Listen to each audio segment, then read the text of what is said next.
చర్చ జరిగినాక వేణుగోపాల్ గారిని నేను అడగగానే వారు ఓకే 15th August కు నేను మాట్లాడుతాను అనడం జరిగింది. వారికి ధన్యవాదాలు తెలుపుతున్నాను. వేణుగోపాల్ గారి గురించి చెప్పాలంటే శ్రీనివాసులు గారు వారిని ఇంట్రడ్యూస్ చేస్తారు. అలాగే తెలంగాణ జనవేదిక మనం ఇన్ని సంవత్సరాల ఈ యొక్క అనేక సార్లు మనం గాంధీపై చర్చ చేసినాం. గాంధీ మీద, గాంధీ మార్క్స్ మరియు అంబేద్కర్ల మీద చర్చ చేసినాము. గాంధీ మీద, గాంధీ గ్రామ స్వరాజ్యం మీద చేసినాము. గాంధీ యొక్క పరిపాలన విధానం మీద చేసినాము. అనేక మార్లు మన వేదిక మీద గాంధీని చర్చ చేయడం జరిగింది. మరియు ఈరోజు మరి 75 సంవత్సరాలు 7.5 దశాబ్దాల భారతవాణిలో గాంధీని మర్చిపోయామా, మహాత్ముడు ఎక్కడ అనే ఒక ఆలోచనతోనే ఈ రోజు ఎందుకు చెప్తున్నామంటే, ఈరోజు మళ్ళీ స్వతంత్ర ఉద్యమంలో ఉన్నంత ఒక బహుముఖమైన సంక్షోభంలో ఇవాళ భారతదేశం ఉన్నది. మరి అటువంటి ఈ సంక్షోభంలో మరి గాంధీజీ ఒకవేళ గాంధీజీ గారు కనుక ఉంటే ఈ రోజు భారతదేశం పరిస్థితి ఎలా ఉండేది, ఆ పరిస్థితిలో మనం ఏం చేసేవాళ్ళము అనేది ఒక ఆలోచనతోని ఈరోజు ఈ చర్చను తీసుకోవడం జరిగింది. ముఖ్యంగా మన వేదికలో మనం తీసుకున్న ముగ్గురు మహనీయుల యొక్క ఆలోచన విధానంతోనే మనం ఈ వేదిక నడుపుతున్నాం. మార్క్స్, గాంధీ మరియు అంబేద్కర్ల యొక్క సమన్వయంతోనే, వారి యొక్క ఆలోచన విధానంతోనే ఈ ప్రపంచం వారైతే ఈ ప్రపంచాన్ని ఎలా తీసుకుపోతారని చెప్పేసి ఈ దాదాపు 400 ఎపిసోడ్స్ యొక్క మన చర్చా సారాంశం అదొక ఎత్తు అయితే, ఈ 399 ఒక సారాంశము. ఎందుకంటే వేణుగోపాల్ గారు ఒక ఆల్ ఇండియా రేడియోలో వారు పనిచేసి ఉన్నారు. వారి ఒక అనర్గళమైన స్పీకరే కాకుండా he's a good writer. Science మీద ఎన్నో పుస్తకాలు రాసినారు. వారు మన వేదికకు వచ్చి ఈ రోజు ఇంత శుభదినమైన ఈ 75వ స్వతంత్ర దినోత్సవం నాడు వారు మన వేదికకు వచ్చి వారు ప్రసంగించడం నిజంగా మనందరికీ ఒక భాగ్యంగానే నేను భావిస్తున్నాను.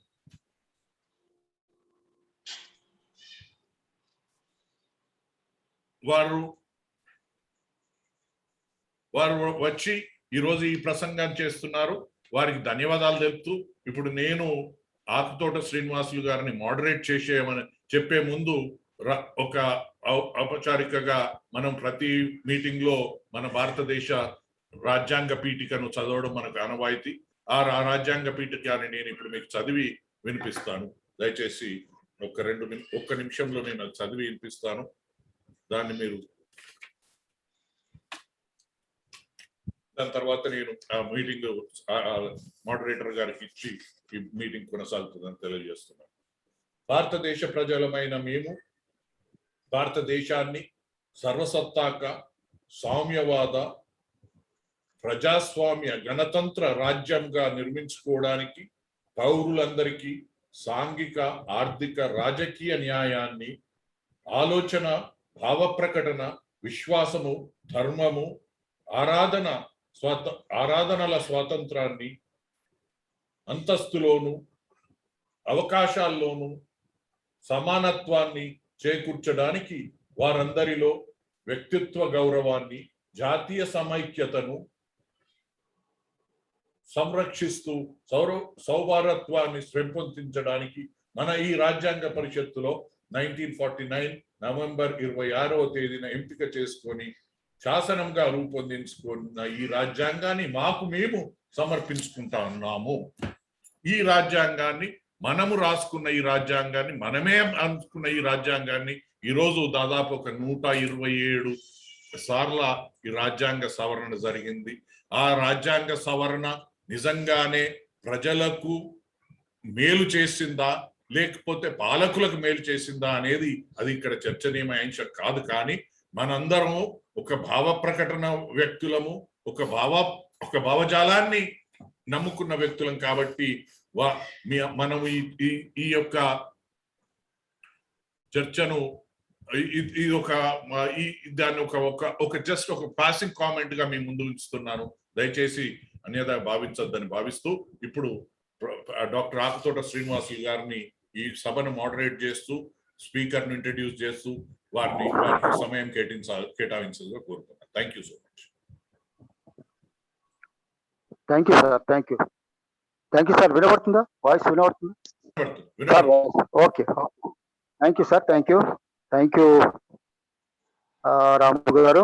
And Telangana Janavedika zoom online meeting కు విచ్చేసినటువంటి పెద్దలు డాక్టర్ నాగసూరి వేణుగోపాల్ గారికి, వేదిక సభ్యులు, మిత్రులు అందరికీ స్వాగతం, సుస్వాగతం. అందరికీ నా సాయంకాల నమస్కారాలు తెలియజేస్తూ అందరికీ స్వాగతం. సో ఇలా 75 వసంతాల స్వతంత్ర దినోత్సవాన్ని జరుపుకుంటున్న ఈ శుభ సందర్భంలో భారతదేశంలో సుమారుగా 140 కోట్ల జనాభా కలిగినటువంటి భారతదేశంలో ఈ 75 వసంతాల స్వతంత్ర భారతం ఎవరికి మేలు చేకూర్చింది, ఎవరికి చేకూర్చలేదు అనేటువంటి విషయాలకు పోతే సరే, దానివల్ల లబ్ధి పొందిన వాళ్ళు ఎవరు, నష్టపోయిన వారు ఎవరు అనేటువంటిది కూడా ఒక చర్చ పెద్ద ఎత్తున ఈ మధ్య కాలంలో ముందుకు వస్తున్నటువంటి విషయం మనందరికీ తెలుసు. దాంట్లో భాగంగానే స్వతంత్రం కోసం ఈ దేశంలో కొన్ని లక్షలాది మంది ప్రాణాలను తెగించి పోరాటం చేసేసి మనం స్వాతంత్రం సంపాదించుకున్నాం. 1947 ఆగస్టు 15వ తేదీన మనము స్వతంత్రాన్ని సంపాదించుకోవడం అటువంటి జరిగింది. అదన్నీ కూడా మనకు తెలిసిన విషయమే. దాంట్లో మహాత్మా గాంధీ గారు కావచ్చు, నెహ్రూ గారు కావచ్చు, సుభాష్ చంద్రబోస్ కావచ్చు, పటేల్ కావచ్చు, వీళ్ళందరూ కూడా అనేక మంది యొక్క స్వతంత్ర సమరయోధులుగా, ఝాన్సీ లక్ష్మీబాయి కావచ్చు, వీరందరూ కూడా ఆనాటి కాలంలో పోరాటాలు చేసేసి ఈ దేశంలో ఉండేటువంటి సామాన్య ప్రజలు సైతం మాకు స్వతంత్రం కావాలనేటువంటిది బ్రిటిష్ వారి పైన తిరుగుబాటు చేసేసి స్వతంత్రాన్ని పొందినటువంటి విషయము మనం అందరం పుస్తకంలో చదువుకుంటున్నాం. ఇప్పటికీ కూడా అదే విషయాన్ని మనం వింటున్నాం. సరే, దాంట్లో అనేక విషయాలు ఉన్నప్పటికీ కూడా ఇవాల్టి ప్రధానమైనటువంటి అంశం మహాత్ముని మర్చిపోయిన 7.5 దశాబ్దాల భారతం. అంటే 75 సంవత్సరాల మహాత్ముని మర్చిపోవడం అంటే 75 సంవత్సరాల భారతం గురించి మనం ఇవాళ చర్చించుకుంటున్నాం. డాక్టర్ నాగసూరి వారు ఈ అంశం మీద కీలకోపన్యాసం ఇవ్వనున్నారు. వారు డాక్టర్ నాగసూరి వేణుగోపాల్ గారు. వారు ఆకాశవాణి కేంద్రంలో, అంటే ప్రధానంగా వారు గోవా, ఢిల్లీ, విజయవాడ, విశాఖపట్నం, హైదరాబాద్ అండ్ కడప, తిరుపతి ఇలాంటి అనేక ఆకాశవాణి కేంద్రాల్లో వారు పనిచేయడం అనేటువంటిది జరిగింది. వారు ఆకాశవాణి కేంద్రంలో ప్రయోక్తగా, అంటే అనౌన్సర్ గా, ప్రముఖ అనౌన్సర్ గా కూడా పనిచేయడం జరిగింది. వారు శ్రీ వెంకటేశ్వర విశ్వవిద్యాలయం లోపల, అంటే ఎస్వి యూనివర్సిటీ లోపల ఎంఎస్సి అండ్ ఎంఫిల్ డిగ్రీని పూర్తి చేయడం జరిగింది. ఆ తర్వాత ఆంధ్ర యూనివర్సిటీ లోపల వారు ఎంఏ జర్నలిజం చేయడం జరిగింది. అదే విధంగా 2010 సంవత్సరం లోపల జర్నలిజంలో పిహెచ్డి కూడా చేయడం అనేటువంటి జరిగింది డాక్టర్ నాగసూరి వేణుగోపాల్ గారు. వారు అంతేకాదు, వారు ముఖ్యంగా అనంతపురం జిల్లాలో 1961 సంవత్సరం ఫిబ్రవరి 1వ తేదీన వారు సామాన్య మధ్య కుటుంబంలో వారు జన్మించారు. వారు దేశంలో విశాఖపట్నం, హైదరాబాద్, ఆకాశవాణి కేంద్రాల లోపల, అంటే ఆల్ ఇండియా రేడియోలలో వారు పనిచేశారు. వారు ప్రధానంగా నేను అనుకుంటున్నాను వీరు సెంట్రల్ గవర్నమెంట్ లో, అంటే ఇన్ఫర్మేషన్ అండ్ బ్రాడ్కాస్టింగ్ మినిస్ట్రీలో పనిచేశారు కాబట్టి వారు కేంద్ర ప్రభుత్వ ఆధీనంలో పనిచేశారు. ప్రధానంగా ఇన్ఫర్మేషన్ బ్రాడ్కాస్టింగ్ మినిస్ట్రీ అంటేనే, అంటే కేంద్ర ప్రభుత్వంకి అనుకూలంగానే వారు ప్రధానంగా మాట్లాడేటువంటి అవకాశాలు ఉన్నాయి. అంటే ప్రభుత్వాలకు వ్యతిరేకంగా వారు విమర్శలు అనేటువంటి ఉండవు. కాబట్టి ఇక్కడ సాధారణంగా ప్రభుత్వాలకు అనుకూలంగానే మాట్లాడతారు, కానీ వ్యతిరేకంగా అది ఏ ప్రభుత్వం అయినా కావచ్చు, అది కాంగ్రెస్ కానీ, బీజేపీ కానీ, లేదా బిఎస్పీ కానీ, ఏ ప్రభుత్వాలు ఉన్నా కూడా కేంద్ర ప్రభుత్వాలకు వాళ్ళకు అనుకూలంగా మాట్లాడడం అనేటువంటిది ప్రధానంగా ఉంటుంది. ప్రభుత్వాలకు వ్యతిరేకంగా అనేటువంటిది ప్రధానంగా ఇందులో చర్చ అనేటువంటిది ఉండబోతుంది. సో కాబట్టి డాక్టర్ నాగపూడి వేణుగోపాల్ గారు వారి సుపరిచితులు. దేశంలో చాలా ప్రధానంగా ఈ యొక్క ఆల్ ఇండియా రేడియోలలో పనిచేశారు. వారు ప్రధానంగా ముఖ్యంగా సైన్స్ రైటర్ గాను మరియు సైన్స్ రైటర్ గాను మరియు లిటరరీ అనాలిసిస్ట్ గాను ఆర్టికల్స్ లో కూడా ప్రచురించడం జరిగింది. వారు మహాత్ముని మర్చిపోయినటువంటి 7.5 దశాబ్దాల భారతం అనేటువంటి అంశం పైన వారు ఇప్పుడు మాట్లాడతారు. ముఖ్యంగా ఇవాళ భారతదేశం లోపల మహాత్ముని మర్చిపోవడం అనేటువంటిది కాదు, మహాత్ముని చాలా సంవత్సరాలైంది. ముఖ్యంగా ప్రధానంగా ఈ 1991 తర్వాత ఎప్పుడైతే లిబరలైజేషన్ పాలసీ ఈ దేశానికి తీసుకొచ్చామో అప్పటి నుండే మహాత్ముని అనేటువంటి వారు పూర్తిగా మర్చిపోవడం అనేటువంటిది జరిగిందని చెప్పడంలో ఏమాత్రం సందేహం లేదు. ఇవాళ కేవలం ఒక కరెన్సీ నోట్ల మీద చూసే మహాత్ముడు ఉన్నాడు అంటే మహాత్ముడు అంటే ఈయనేనా, గాంధీ అంటే ఈయనేనా అనేటువంటి నేటి తరంలో ఇవాళ కరెన్సీ నోట్ల మీద మహాత్ముడి బొమ్మను చూసి మాత్రమే గుర్తుపట్టేటువంటి విషయాల్ని మనం అర్థం చేసుకోవాలి. కానీ ఈ తరానికి మహాత్ముని యొక్క సేవలేంటి, మహాత్ముని యొక్క సిద్ధాంతాలేంటి అనేటువంటిది అహింస సిద్ధాంతం గురించి కానీ, శాంతి గురించి కానీ, శాంతి కాముకం గురించి కానీ, ఆయన చెప్పినటువంటి సిద్ధాంతాల గురించి ఈనాటి ప్రజానీకానికి తెలియకపోవడము చాలా బాధాకరమైనటువంటి విషయం. హింస అనేటువంటిది ఉండొద్దు, అహింస మాత్రమే, శాంతి మాత్రమే, నిజాయితీ మాత్రమే, నిజాన్ని చెప్పడంలోనే మహాత్మా గాంధీ మనం కొనియాడారు. ఇవాళ ప్రపంచ దేశాల్లో ముఖ్యంగా అమెరికా లాంటి దేశాల్లో కానీ, అభివృద్ధి చెందిన దేశాల్లో కానీ, ముఖ్యంగా యుఎన్ఓ దేశాల్లో సైతం కూడా మహాత్మా గాంధీ యొక్క విగ్రహాలను పెట్టేసి అక్కడ సెలబ్రేట్ చేసుకుంటుంటే భారతదేశంలో ఇవాళ 75 సంవత్సరాల స్వతంత్ర భారతంలో ఇవాళ మహాత్ముని మనం మర్చిపోయినట్లుగానే చాలా ఏమాత్రం ఆసక్తి లేదు. చూసాం ఆ నోట్ల మీద కూడా, కరెన్సీ నోట్ల మీద కూడా ఇవాళ వేరే వ్యక్తుల యొక్క బొమ్మలు పెట్టేసి ఇవాళ మహాత్ముని కించపరుస్తున్నారంటే ఇది భారతదేశము ఈ స్వతంత్రము ఎటువైపుగా మనం ప్రయాణం చేస్తున్నాం, ఏ వైపుగా మనము ఆ ప్రయాణం కొనసాగిస్తున్నాం అనేటువంటిది కూడా మనం ఆలోచించవలసినటువంటి విషయంగా తెలియజేస్తూ ఇవాటి మహాత్ముని మర్చిపోయినటువంటి 7.5 దశాబ్దాల భారతం అనేటువంటి అంశం పైన డాక్టర్ నాగసూరి వేణుగోపాల్ గారు వారిని మాట్లాడవలసిందిగా సాదరంగా వారిని ఆహ్వానిస్తున్నారు. డాక్టర్ నాగసూరి వేణుగోపాల్ గారు. సార్ నమస్కారం.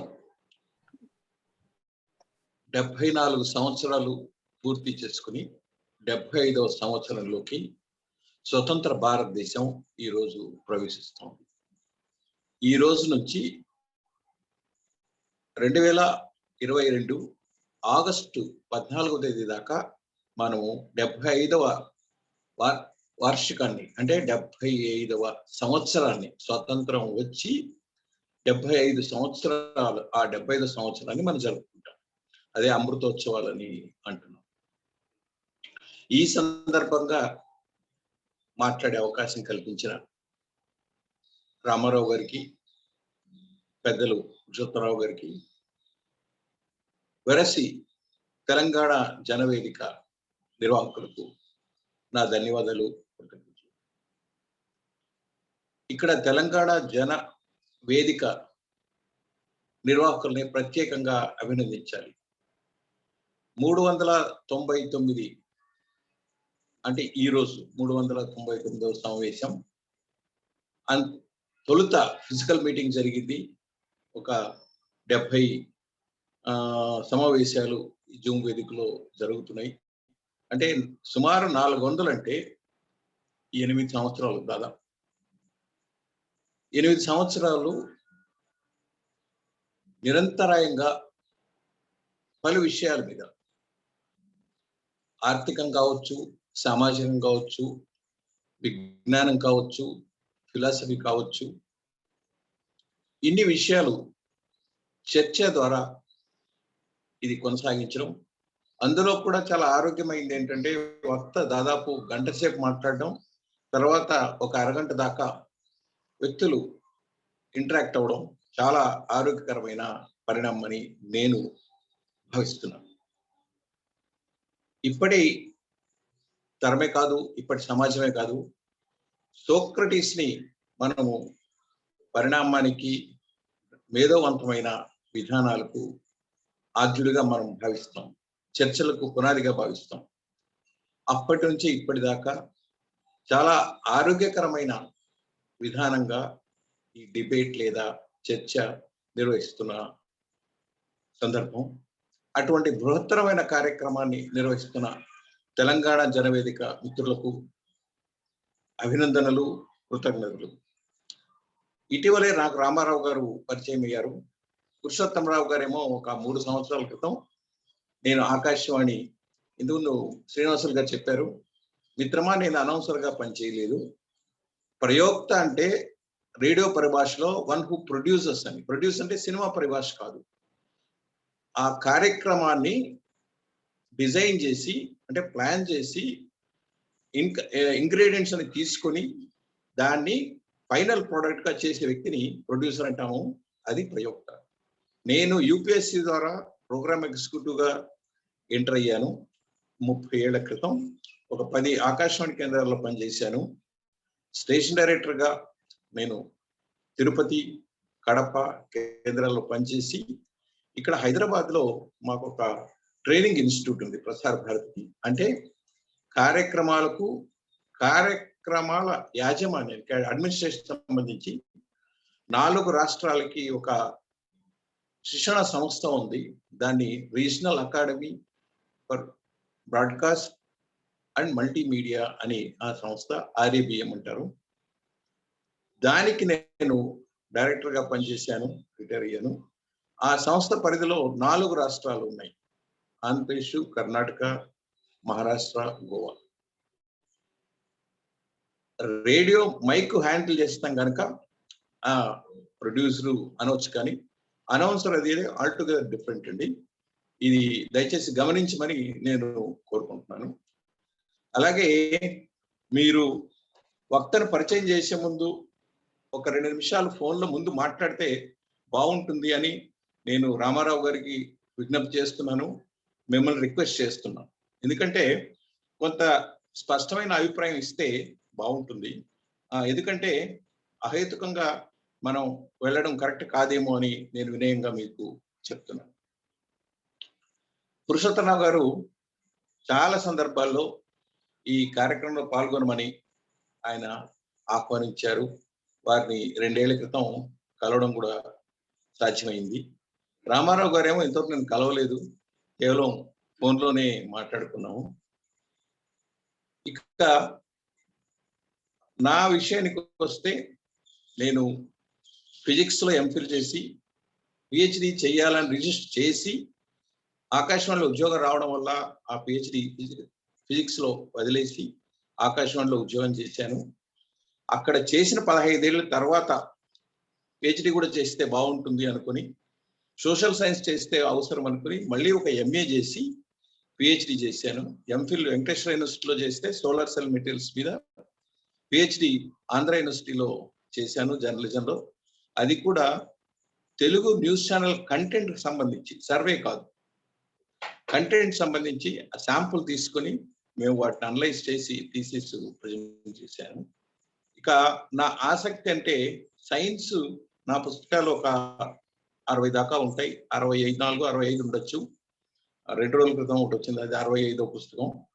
అందులో 1/3 నేను ఎడిట్ చేసి ఉంటాయి, 2/3 నేను రాసినవి ఉంటాయి. నేను రాసిన పుస్తకాలను చూస్తే ఈ మధ్య ఒక మిత్రుడు అడిగారు, 6000 ప్రింటెడ్ పేజెస్ అండి. అంటే 3 పేజీలు 4 పేజీల పుస్తకం అలాంటిది వ్యవహారం కాదు. అందులో 1/3 సైన్స్ ఉంటే 1/3 మీడియా రిలేటెడ్ ఉంటాయండి. టెలివిజన్ మీద 15 ఏళ్ళు వీక్లీ కాలం రాశాను. ఇంకో 1/3 చరిత్ర, సామాజికం, హిస్టరీ, లిటరేచర్ ఇలాంటివి ఉన్నాయి. అంటే అబ్దుల్ కలాం ఇండియా 2020 పుస్తకాన్ని నేను అనువాదం చేశాను. అలాగే ఎన్పిటి వాళ్ళకి విద్యకు సంబంధించి ఒక పుస్తకాన్ని అనువాదం చేశాను. ఇలాంటివి చాలా ఉన్నాయి. ఇటీవల కాలంలో గాంధీ సంబంధించి అనుకోకుండా అటువైపు చూసిన తర్వాత చాలా హేతుబద్ధంగా అనిపించి నేను అటు పరిశీలన చేస్తున్నాను అని అధ్యయనం చేశాను, పరిశోధన చేశాను అని మిత్రులు అనొచ్చు, కానీ మీరు కూడా అనొచ్చు. కానీ నేనైతే అలా క్లెయిమ్ చేయడం లేదు. ఎందుకంటే మార్క్స్ కావచ్చు, అంబేద్కర్ కావచ్చు, గాంధీ కావచ్చు, ఎంఎన్ రాయ్ కావచ్చు, లోహియా కావచ్చు, మరొకరు కావచ్చు, వారు మహానుభావులు, మహాసముద్రము లాంటి వాళ్ళు. మనం ఎంత మాట్లాడినా సముద్రాన్ని స్పూన్తో చూసినట్టే ఉంటుందని నేను భావిస్తున్నాను. అయితే ప్రస్తుతానికి గాంధీ గురించి పరిశీలన చేస్తున్నప్పుడు చాలా హేతుబద్ధంగా అనిపించి అటువైపు దృష్టి నేను మళ్లించాను. అది కొనసాగుతోంది. ఇక్కడ ఈ రోజు ఇచ్చిన సబ్జెక్టు అంటే ఏ విషయం మాట్లాడితే బాగుంటుంది అనుకోకుండా ఆదివారం ఆగస్టు 15తో కోయిన్సైడ్ అవుతుంది. అది కూడా ప్రత్యేకంగా 75 సంవత్సరాలు అంటే 74 పూర్తి 75 సంవత్సరాలు ఈ రోజు ఎంటర్ అవుతోంది. ఈ సంవత్సరం అంతా మనం ఉత్సవం కాదు కానీ మనం సింహావలోకన చేసుకోవాల్సిన అగత్యం ఉంది. నిజానికి చాలా సందర్భాలు మనం తీసుకోవచ్చు. ఇప్పుడు క్విట్ ఇండియా ఉద్యమానికి 80వ వార్షికోత్సవం అవుతుంది. లేదా సత్యాగ్రహ భావన ప్రపోజ్ చేసి 116 ఏళ్ళు అవుతుంది.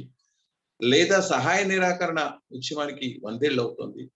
దండి సత్యాగ్రహానికి 90 ఏళ్ళు అవుతుంది. మహాత్మా గాంధీ జన్మించి 150 సంవత్సరాలు మొన్నే జరుపుకున్నాం. ఇవన్నీ కూడా ఏదో మన తృప్తి కోసం లేదా ఒక రకమైన ప్రచారం కోసం వాడుకోవడం తప్ప మనం ఏం చెయ్యాలి, ఏం చేశాం, ఏం చెయ్యలేదు అనే వాటికి ఒక కొలబద్దగానో, ఒక అధ్యయనంగానో, ఒక పరిశీలనగానో, ఒక ప్రతిబింబంగానో ఉంటే బాగుంటుంది. కానీ అలా జరుగుతోందని నాకైతే అనిపించడం లేదు. గాంధీని మనం మహాత్ముడిని మర్చిపోయిన 7.5 దశాబ్దాల స్వతంత్ర భారతం లేదా భారతదేశం అనుకున్నప్పుడు అసలు గాంధీని హేతుబద్ధంగా అర్థవంతంగా మనము పరిగణించామా? అప్పుడేమో ఎనలేని ఆరాధనతో పరిగణించామేమో అనిపిస్తోంది. ఇప్పుడేమో అర్థరహితమైన అవివేకంతో ఆయన్ని పోగొట్టుకుంటున్నామేమో అనిపిస్తుంది.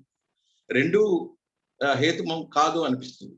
ఎందుకంటే దండి సత్యాగ్రహం ఆయన ప్రపోజ్ చేసినప్పుడు బ్రిటిష్ వాళ్ళతో పాటు మన నాయకులు కూడా అసలు సాధ్యమయ్యేదా, అయ్యేదా, పోయేదా, 60 ఏళ్ళు పైబడిన వ్యక్తి దండి సత్యాగ్రహం నడవడం ఏంటి అనే పద్ధతిలో ఆలోచన చేశారు.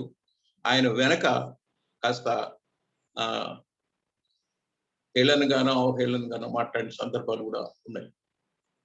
అయితే ఆయన అవన్నీ పక్కకు తోసి ఎడం చేతితో ఆయన అక్కడ విజయుడైతే అటు బ్రిటిష్ వాళ్ళకి ఎంత ఆశ్చర్యం కలిగిందో మన నాయకులకు కూడా అంతే ఆసక్తి లేదా కనువిప్పు కలిగిందని మనము చూడాలి.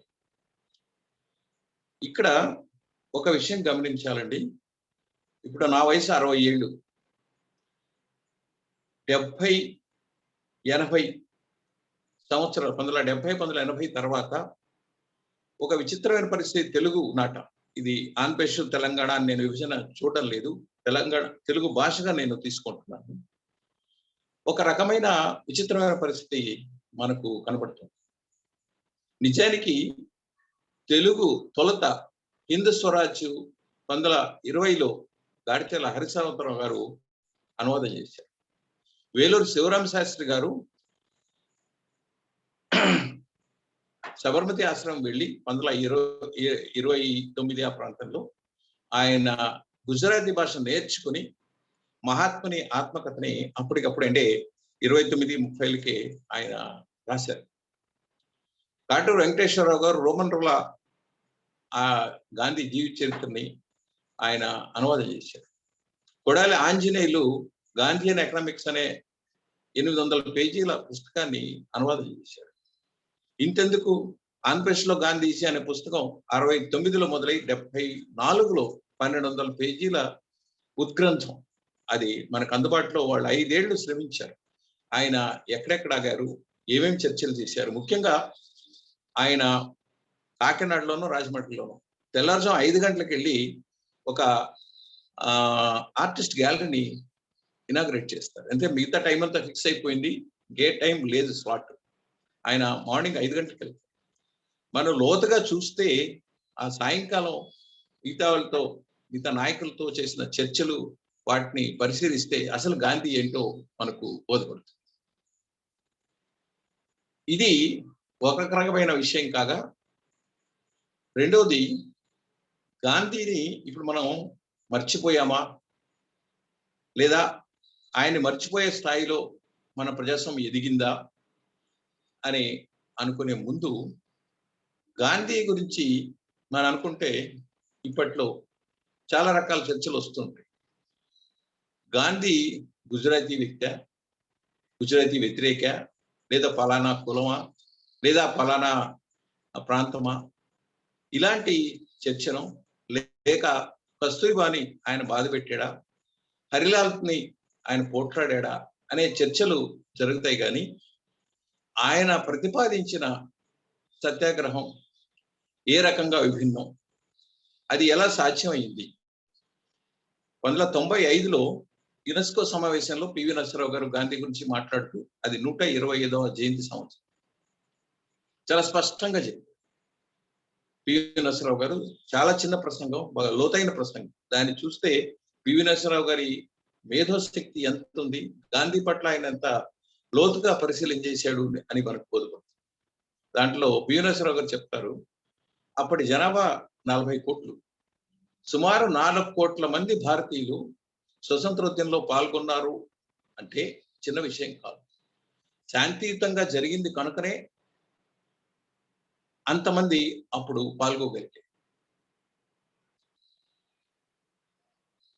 అలాగే స్త్రీలని ఆయన భాగస్వాములను చేయడం, గ్రామాల్లో స్వతంత్ర ఉద్యమాన్ని తీసుకెళ్లడం, ఆయన వచ్చేదాకా కాంగ్రెస్ పార్టీ ఉండొచ్చు, కాంగ్రెస్ పార్టీ సమావేశాలు జరిగిండొచ్చు, అప్పుడప్పుడు మహజర్లు తీసుకెళ్లి బ్రిటిష్ వాళ్ళకి ఇచ్చి ఉండవచ్చు. కానీ నిజంగా ప్రజల ఉద్యమంగా మారింది ఆయన ప్రవేశించిన తర్వాత. అప్పటికే ఆయనకి దక్షిణాఫ్రికాలో ఇదే బ్రిటిష్ వాళ్ళతో పోరాడిన అనుభవం ఉంది. అదే దక్షిణాఫ్రికాలో మన భారతదేశానికి సంబంధించి, భారత సంతతికి సంబంధించి మినీ ఇండియా లాంటి పరిస్థితి అక్కడ ఉంది. ఇక్కడ ఎన్ని భాషలు ఉన్నాయో దాదాపు అన్ని అక్కడ ఉన్నాయి. ఇక్కడ ఎలాంటి అవివేకం ఉందో అక్కడ ఉంది. ఎలాంటి అసూయలు ఉన్నాయో, ఎలాంటి అసమర్థతలు ఉన్నాయో, అవివేకం ఉందో, అనారోగ్యం ఉందో, అన్నీ కూడా ఆయన అక్కడ గమనించారు. ఆయన అది స్టడీ చేశారు. అందుకనే అక్కడ టెస్ట్ చేసిన మోడల్ని ఇక్కడ మరింత సమగ్రంగా ప్రతిపాదించారు. అది కూడా గుడ్డిగా ఆయన తీసుకోవాలి. ఆయన 3 నాయకులు అందుబాటులో ఉంటే ఆ 3ని ఆయన అధ్యయనం చేసి జాగ్రత్తగా గోపాలకృష్ణ గోఖలేని ఆయన ఎంపిక చేసుకున్నారు. అదే గోపాలకృష్ణ గోఖలే హిందూ స్వరాజ్ పుస్తకాన్ని అభినందించడు. అది అవసరం లేదు అనే పద్ధతిలో గోఖలే మాట్లాడతారు. ఆ మాటకు గాంధీ బదులివ్వలేదు, కానీ ఆ పుస్తకం ఏ మార్పు అక్కర్లేదు అని ఆయన చెప్పడం జరిగింది. అంటే గురువు పట్ల గౌరవం ఉంది, అదే సమయంలో తన అభిప్రాయం పట్ల తనకు స్పష్టత కూడా ఉంది. అట్లాంటి చాలా విలక్షణమైన వ్యక్తి గాంధీ. దక్షిణాఫ్రికాలో ఆయన పోరాడి భారతదేశం వచ్చిన తర్వాత దాదాపు 1 సంవత్సరం పాటు, అది కూడా గోఖలే గారి సలహా, భారతదేశం అంతా రైల్లో తిరిగాడు. నోరు విప్పలేదు. సమాజాన్ని జాగ్రత్తగా గమనించాడు. గమనించిన తర్వాత ఆయన తన కార్యాచరణ ప్రణాళికను ప్రారంభించాడు, ప్లాన్ చేశాడు. అక్కడ ఒక చోట అంటాడు, అవసరమైతే నేను 4 ఏళ్ళైనా నోరు మూసుకొని సమాజాన్ని గమనించి తర్వాత ముందుకు వెళ్తాను. ఇక్కడ అటువంటి పరిస్థితి, అటువంటి స్ఫూర్తి ఉందా? దాన్ని అర్థం చేసుకున్నారా లేదా, మనం అందుకున్నామా లేదా అనేది మన సమస్య. ఆయన మాత్రం చాలా జాగ్రత్తగా మన భారతదేశానికి పనికొచ్చే అన్ని విధానాలు, ఎందుకంటే ఆయన ప్రతిపాదించిన దాంట్లో ఒక హిందూ మతమే కాదు, ఖురాన్ నుంచి, బైబిల్ నుంచి, గీత నుంచి, జైనిజం నుంచి, అన్నిటి నుంచి ఆయన స్ఫూర్తి అందుకున్నాడు. అంతేకాకుండా ఇదేది కొత్తది కాదు, ఇది హిమాలయాలంతటి పాతది, సత్యము అహింస అనేది ఆయన చెప్పాడు. అందుకనే ఆయన ఒక సిద్ధాంతకర్తగా, ఆలోచనశీలిగా మనము ఇప్పటికీ భారతీయులు అంగీకరించలేదు. ఇదివరకు అనుకున్నట్టు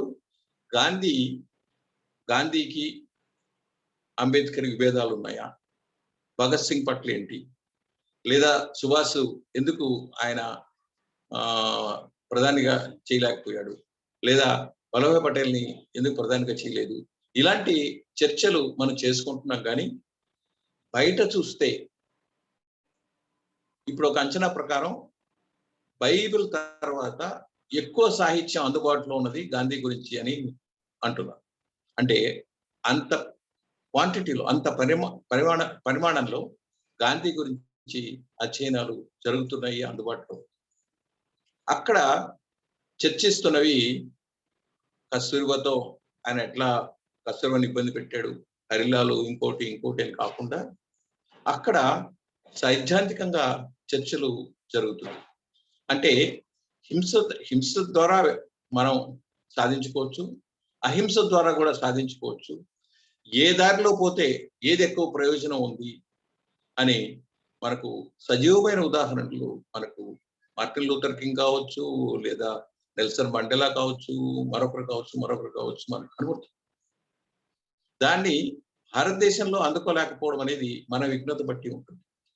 మనం అందుకుంటామా లేదా ఇలాగే మనం జోకులు వేసుకుంటూ ఉంటామా అనేది మన స్థాయి బట్టి ఉంటుంది. కానీ ఆయన వరకు చూస్తే ఆయన చాలా జాగ్రత్తగానే, చాకచక్యంగానే అతను గడిపాడు. 125 ఏళ్ళు జీవించాలి అని తొలుత ఆయన భావించాడు. ఇప్పుడు 75 ఏళ్ళు అనుకుంటున్నాం, కానీ స్వాతంత్రం వచ్చి అని గుర్తుపెట్టుకోవాలి. ఇదే సందర్భంలో గాంధీని దూరం చేసుకుని కూడా 75 ఏళ్ళు అవుతుంది. స్వతంత్రం ఆగస్టు 15 వస్తే జనవరి 30న ఆయన కనుమూశాడు. ఒక 5.5 నెలే మధ్యలో వ్యవధి తేడా. ఆయన చనిపోయినప్పుడు దేవరకొండ బాలగంగాధర తిలక్ ఒక అద్భుతమైన వ్యాసం రాస్తే సోమసుందర్ తన కళాకేలి పత్రికలో ప్రచురించారు. ఆయన మాట అంటాడు, అలాంటి గాంధీ లాంటి మహాయోధుడు ముగింపు అంతే నాటకీయంగా ఉంటుంది, అంతకు మించి ఇంకో రకంగా మనం ఆలోచన చేయలేదు. గాంధీ లాంటి వ్యక్తి అచేతనంగా అనారోగ్యంతో ఉంటే మనం స్వీకరించలేము, అది సాధ్యం కాదు. యోధుడిలాగానే కనుమూస్తాడు, యోధుడిలాగానే అదృశ్యం అవుతాడు అని తిలక్ చాలా అద్భుతమైన మాట అంటాడు. చివరి దశలో ఆయనకు అసంతృప్తి కలిగింది, అది మనకు తెలుసు కూడా. అంతేకాదు స్వాతంత్రం వచ్చే సమయంలో ఎంత క్షుభితంగా ఉందో అప్పటి రోజుల్ని పరిశీలిస్తే మనకు బోధపడుతుంది. స్వతంత్రం వచ్చిందని మనం ఇప్పుడు ఆనందంగా స్వీట్లు పంచుకోవడము, లేదంటే అభినందించుకోవడము, లేదా పరస్పరం వివాదాలు తెలుపుకోవడము ఉండొచ్చు. కానీ ఆయనకు ఆగస్టు 15 ఎటువంటి మధురమైన సందర్భం కాదు. ఆయన ఆ రోజు ఉపవాసం ఉన్నాడు. నేను అసంతృప్తిగా ఉన్నాను, మతం పరంగా ఉపఖండం 2 దేశాలుగా విడిపోయింది అని ఆయన క్షోభించాడు. ఇది ఒక రకమైన వ్యవహారం. రెండవది, గాంధీ ఇటీవల కాలంలో మర్చిపోయారా, మనం మర్చిపోయామా, లేదా మరెవరైనా మర్చిపోయేందుకు ప్రయత్నం చేశారా, మనల్ని మర్చిపోయేట్టు చేశారా అనేది ఇంకో విషయం. చాలా తమాషగా కూడా ఉంటుంది. గాంధీ నిజానికి ఆయన చనిపోయే రోజు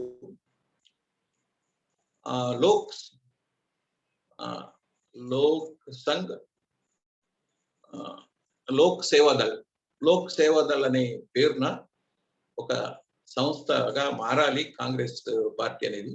అది పార్టీగా ఉండకూడదు.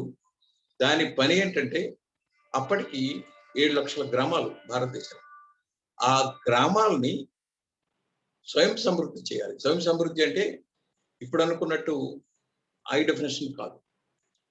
అవిద్య, అనారోగ్యం, అవివేకం లేకుండా కాయ కష్టంతో ఎవరి పని వాళ్ళు చేసుకుంటూ, కాలుష్యం తక్కువగా ఉంటూ తమ జీవితాన్ని గడపడం, ఇంకొకరితో డిపెండ్ కాకుండా సాగడం అనే పద్ధతిలో ఆయన సాగాలని అనుకున్నాడు. అది 30వ తేదీ దానికి సంబంధించి కొంత వర్క్ చేశాడు. ఇప్పుడు అనుకుంటున్న చాలా విషయాలు కూడా అక్కడ ఇంకో విషయం ఉంది. అదే రోజు న్యూయార్క్ టైమ్స్ అనుకుంటా, న్యూయార్క్ టైమ్స్ లో నెహ్రూకి పటేల్కి విభేదాలు ఉన్నాయి అనే విషయం మీద వాళ్ళు ఒక కామెంట్ కనబడింది. దాని గురించి కూడా ఆయన ఆలోచన చేశాడు. పటేల్ని 4 గంటలకు రమ్మన్నాడు చర్చిద్దామని. నెహ్రూని 7 గంటలకు రమ్మన్నాడు సాయంకాలం. పటేల్ మణిబన్ పటేల్ కుమార్తె మణిబన్తో పటేల్ వచ్చాడు. కొంత చర్చ సాగింది. 5 గంటలకు ఆయన ప్రార్థనకు వెళ్ళాలి. అయితే కాస్త ఆలస్యమైంది. 5:10కి బయలుదేరాడు. దారిలో ఆయన తుపాకులకు బలయ్యాడు. అప్పుడు 5:15 నెహ్రూతో చర్చ జరగలేదు. ఆ ఒక్కరోజు విషయాలు మనం చూసినా మనకు గాంధీని మనం ఏ పద్ధతిలో మనం మర్చిపోయాము, లేదా తిరస్కరించాము, లేదా ఆయన అందుకునేంత విఘ్నతను మనము ప్రదర్శించలేదేమో అని మనకు బోధపడుతుంది. ఉదాహరణకి మొదటి పంచవర్ష ప్రణాళికను మనం చూస్తే, రెండవ పంచవర్ష ప్రణాళికను చూస్తే ఆ రెండిటి తేడా మనకు కనబడుతుంది. ఇప్పుడు ప్రతిదీ భారీ భారీ భారీ అనుకుని కరోనా వచ్చిన తర్వాత పెద్ద పెద్ద ఆర్థిక వ్యవస్థలు అమెరికా కావచ్చు, చైనా కావచ్చు, ఎంత అతలాకుతలమయ్యాయో మనకు తెలుసు. ఈ భారీ భారీ అనే దీంతో కాలుష్యం ఏ స్థాయిలో ఉందో మనకు తెలుసు. మరీ ముఖ్యంగా విద్య, ఆరోగ్యం. అమెరికా లాంటి చోటు కూడా ఆరోగ్యం అనేది కానీ, ఆరోగ్యమే కాదు, హెల్త్ ఇన్సూరెన్స్ అనేది అక్కడ పెద్ద ఇష్యూ.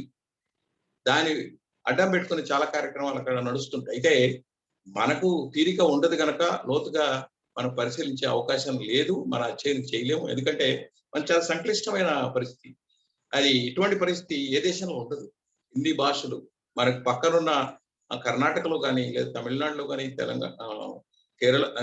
కేరళలో కానీ, మహారాష్ట్రలో కానీ ఇలాంటి విషయాలు మనకు తెలియకుండా పోతున్నాయి.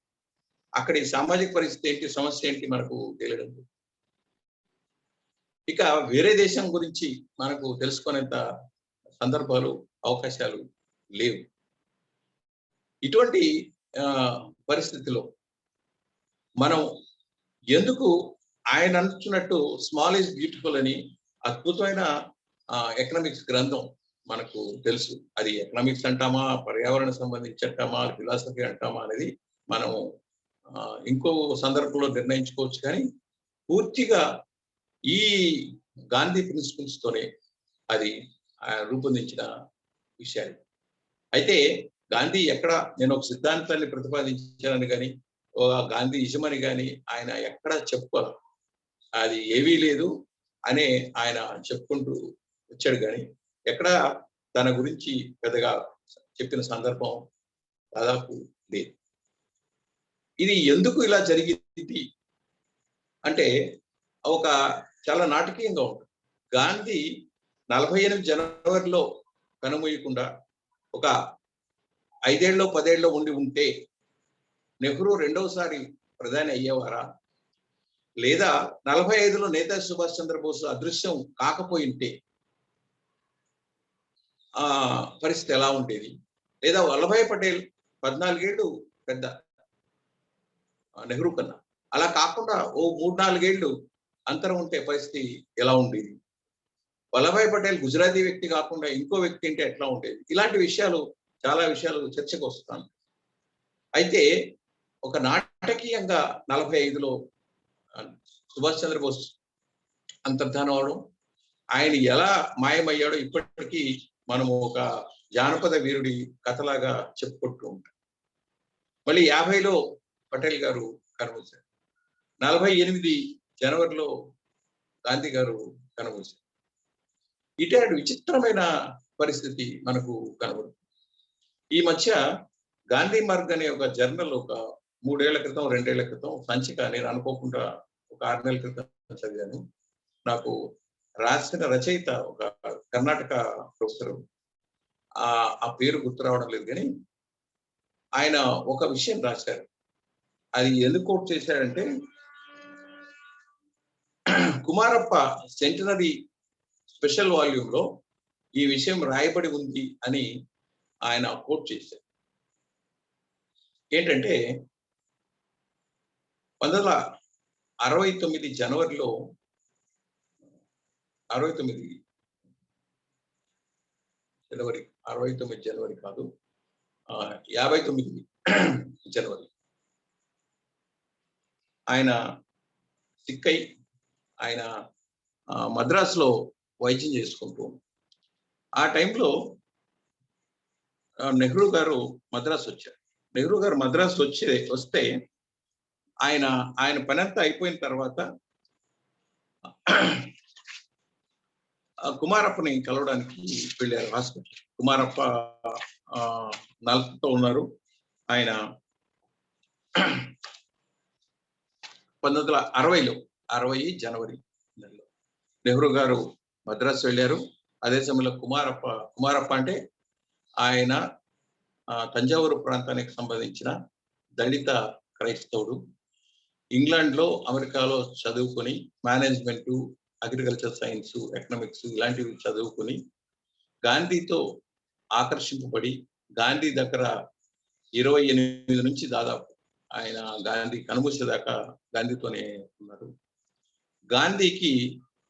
గాంధీ ప్రిన్సిపల్స్ ఎకనామిక్స్ లేదా గాంధీయన్ ఎకనామిక్స్ కి ఒక ప్రపోజ్ చేసిన మేధావిగా మనం కుమారప్పని పరిగణిస్తాం. కుమారప్పని కలవడానికి నెహ్రూ వెళ్ళారు.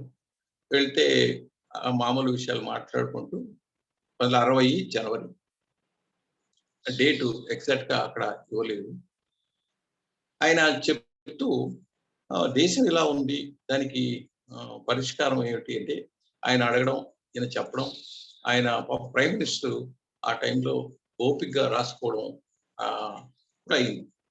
అయిపోయిన తర్వాత వెళ్ళిపోతాను అంటే కుమారప్ప ఆ కాగితం ఒకసారి చూస్తానని చెప్పి తీసుకొని చించి డస్ట్బిన్లో వేశాను. ఆ వాక్యం చదివితే నాకు కాసేపు బుర్ర పనిచేయాలి. ఏంటి పొరపాటు ఏమైనా చదువుతున్నామా? కుమారప్ప, నువ్వు ఎలాగో ఎయిర్పోర్ట్ వెళ్ళేలోపు ఇదే పని చేస్తావు అంటే అప్పటికి నెహ్రూ గారు ప్రైమ్ మినిస్టర్ అయ్యి 13 ఏళ్ళు అయింది. అంటే 60లో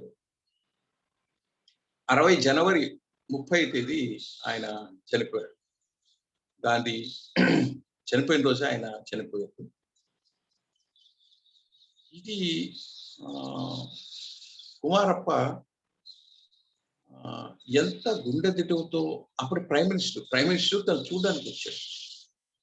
ఎంత గుండె దిటువుతో చేశారు అని అనిపిస్తే మళ్ళీ చదువుతూ ఉన్నప్పుడు ఇంకో 2 విషయాలు బోధపడ్డాయి. 37లో ప్రణాళిక కమిషన్ కి కుమారప్పని తీసుకోవాలి, ఎందుకంటే ఆయన ఎకనామిక్స్ చదువుకున్న వ్యక్తి అని నెహ్రూ గారు రికమెండ్ చేస్తే గాంధీ చెబితే కుమారప్ప ప్లానింగ్ కమిషన్ మెంబర్ అవుతారు. కుమారప్ప 2, 3 సమావేశాలు చూసినాక అవసరం లేదు, వేస్ట్ ఆఫ్ టైం అని చెప్పి దాన్ని రిజైన్ చేస్తారు. ఈ గ్రామీణ పరిశ్రమలకున్న సంస్థకి కుమారప్ప చైర్మన్ గా పనిచేస్తాడు. ఆ సంస్థలో జగదీష్ చంద్రబోస్, సివి రామన్, పిసి రే, ఈ ముగ్గురు చాలా పెద్ద సైంటిస్టులు.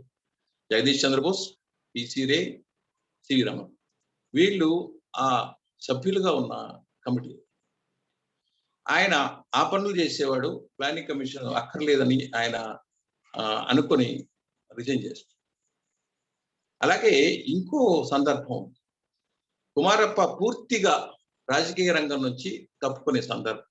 అది ఏంటంటే 48లో గాంధీ చనిపోయారు. గాంధీ చనిపోయారు కనుక ఆ స్మారక నిధి ఏదైనా ఏర్పాటు చేస్తే బాగుంటుంది అని అప్పటికి రాష్ట్రపతి రాజేంద్ర ప్రసాద్, బాబు రాజేంద్ర ప్రసాద్ కబురు చేస్తారు కుమారప్ప. ఎందుకంటే వాళ్ళిద్దరికి సాన్నిహిత్యం ఏంటంటే 30లో భూకంపం వస్తే ఆ టైంలో కుమారప్ప ట్రెజరర్గా పనిచేస్తారు. రాజేంద్ర ప్రసాద్ బీహార్ వ్యక్తి. వాళ్ళిద్దరూ కలిసి చాలా చక్కగా పనిచేస్తారు, చాలా ఎఫిషియెంట్ గా పనిచేస్తారనే ఉద్దేశంతో ఆ బాధ్యతలు తీసుకోవాలి అని అడిగితే కుమారప్ప, మనకి ప్రభుత్వం గవర్నమెంట్ వచ్చేసింది, బ్రిటిష్ పాలన కాదు, గాంధీ కార్యక్రమాలకు సంబంధించి ఒక ఫండ్ అక్కర్లేదు అని చెప్పి ఆయన ఇంకో సలహా చెప్తాడు.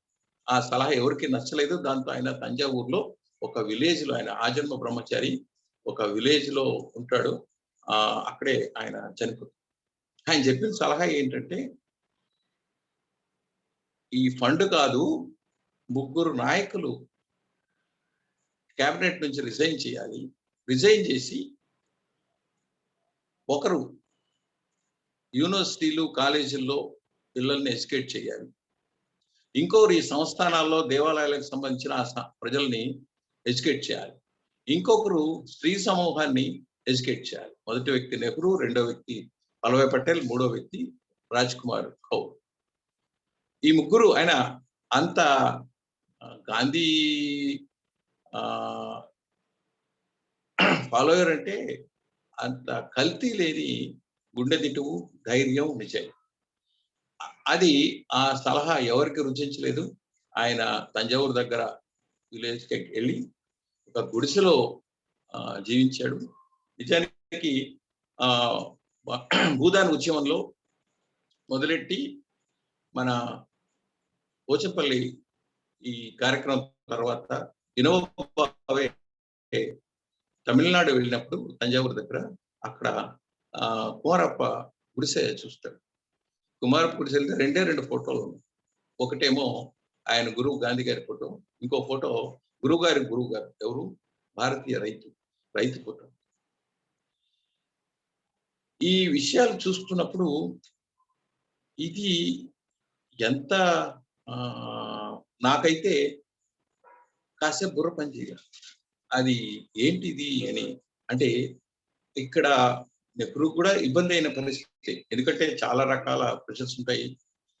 కొత్తగా స్వతంత్రం వచ్చింది, రకరకాల సమస్యలు ఉంటాయి. ఆయన పద్ధతిలో వెళ్తున్నారు. ఇలాంటి వాళ్ళని సంపాదించుకోవడం చిన్న విషయం కాదు. ఇప్పుడు JB Kripalani Gandhi south Africa నుంచి రాగానే శాంతినికేతన్లో పరిచయం అయినట్టున్నారు. శాంతినికేతన్ అప్పటి నుంచి కృపలాని గాంధీ అనుచరుడుగానే ఆయన ఉన్నారు. వాళ్ళ భార్యాభర్తలు కూడా ఇద్దరు పక్కా గాంధీవాదులు. సుచేత కృపలాని భారతదేశంలో తొలి మహిళా ముఖ్యమంత్రి. మరి జేబీ కృపలాని 47 తర్వాత ఎందుకు అదృశ్యం అయిపోయాడు? తర్వాత మళ్ళీ ఇందిరాగాంధీ ఎమర్జెన్సీ పెట్టిన తర్వాత జయప్రకాష్ ఆయన అక్కడ మనకు కృపలాని కన్నా ఆ తరంలో కొండా వెంకటప్పయ్య కావచ్చు, లేదా కమలాదేవి చటోపాధ్యాయ కావచ్చు, ఇలాంటి వాళ్ళు చాలా విలక్షణమైన వ్యక్తులు మనకు కనబడతారు. అలాగే రామ్ మనోహర్ లోహియా, ఆయన మహానుభావుడు దండి సత్యాగ్రహం జరిగిన 3 ఏళ్లకే ఆ సబ్జెక్ట్ మీద జర్మనీలో పిహెచ్డి చేసిన వ్యక్తి. గాంధీకి సంబంధించిన నియమాలకి, సూత్రాలకి అద్భుతంగా భాష్యం చెప్పిన వ్యక్తి రామ్ మనోహర్ లోహియా. మరి ఇలాంటి విషయాలు చర్చకు రాకుండా సైద్ధాంతిక విషయాలు లేదా ఫలానా పద్ధతిలో వెళ్తే దేశానికి లాభం, దేశానికి నష్టం అనే విషయాలు చర్చకు వచ్చిన సందర్భం లేదు. మనకిప్పుడు సగటు న్యూస్ ఛానల్, అది తమిళం కావచ్చు, తెలుగు కావచ్చు, మలయాళం కావచ్చు, లేదా హిందీ కావచ్చు, అది ఎంటర్టైన్మెంటా, కరెంట్ టాపిక్సా, వాళ్లకు బోధపడదు, మనకు బోధపడదు. అదే పద్ధతిలో నడిచింది. కానీ అది సమాజానికి ఎంత ఉపయోగం, ఎందుకు ఇబ్బంది, ఎందుకు లేదు అనే పద్ధతిలో చర్చ జరిగిన దాఖలాలు దాదాపు లేదు. అందువల్ల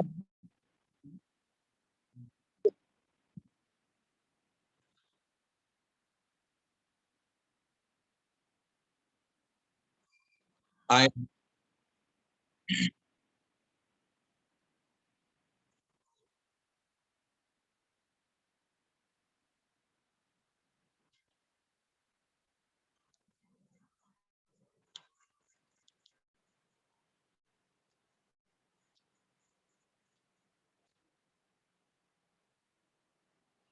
హలో, ఆర్ యు గెటింగ్? ఉందా? ఇప్పుడు వస్తుంది సార్, ఇప్పుడు వస్తుంది. నాకు కాల్ వచ్చి డిస్టర్బెన్స్ వచ్చింది. మనకు లోతైన చర్చలు ఇప్పుడు కూడా జరగడం లేదు.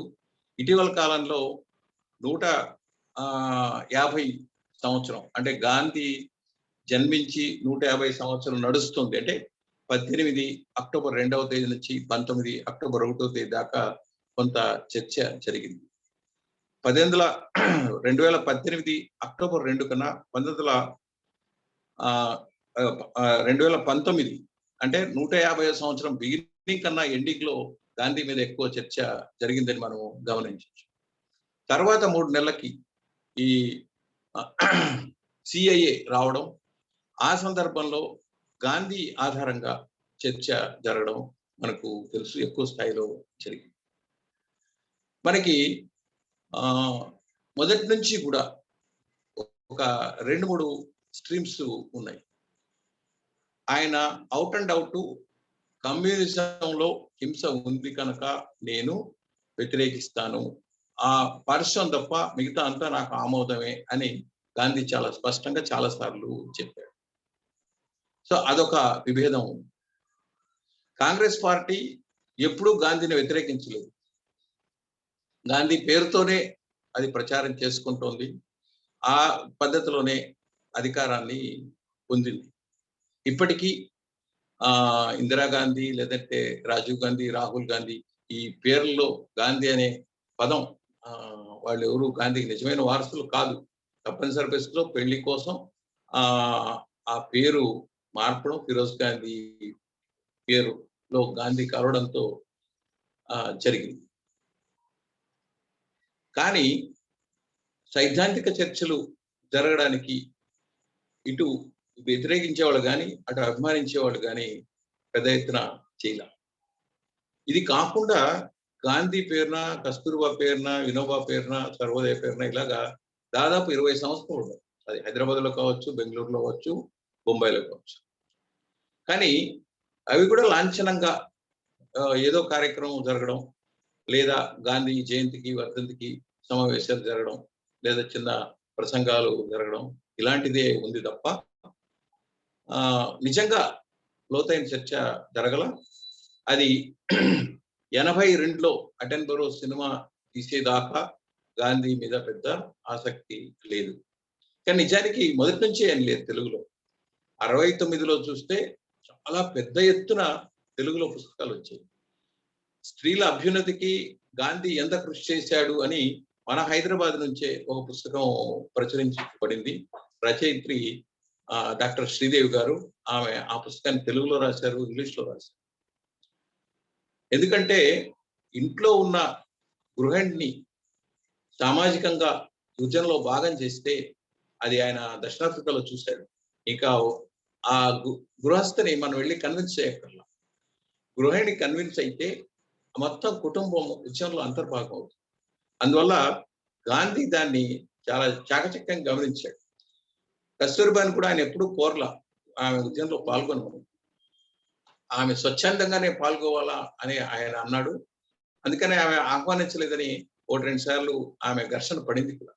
అయితే కస్తూర్బా రంగంలో దిగిన తర్వాతనే, అంతకుముందు చట్టాన్ని అతిక్రమించిన ఒక 5-6 మందిని అక్కడి ప్రభుత్వం అరెస్ట్ చేయలేదు. కానీ కస్తూర్బా రంగంలో దిగిన తర్వాత ఆడవాళ్ళని కూడా అరెస్ట్ చేయడం మొదలెట్టారు.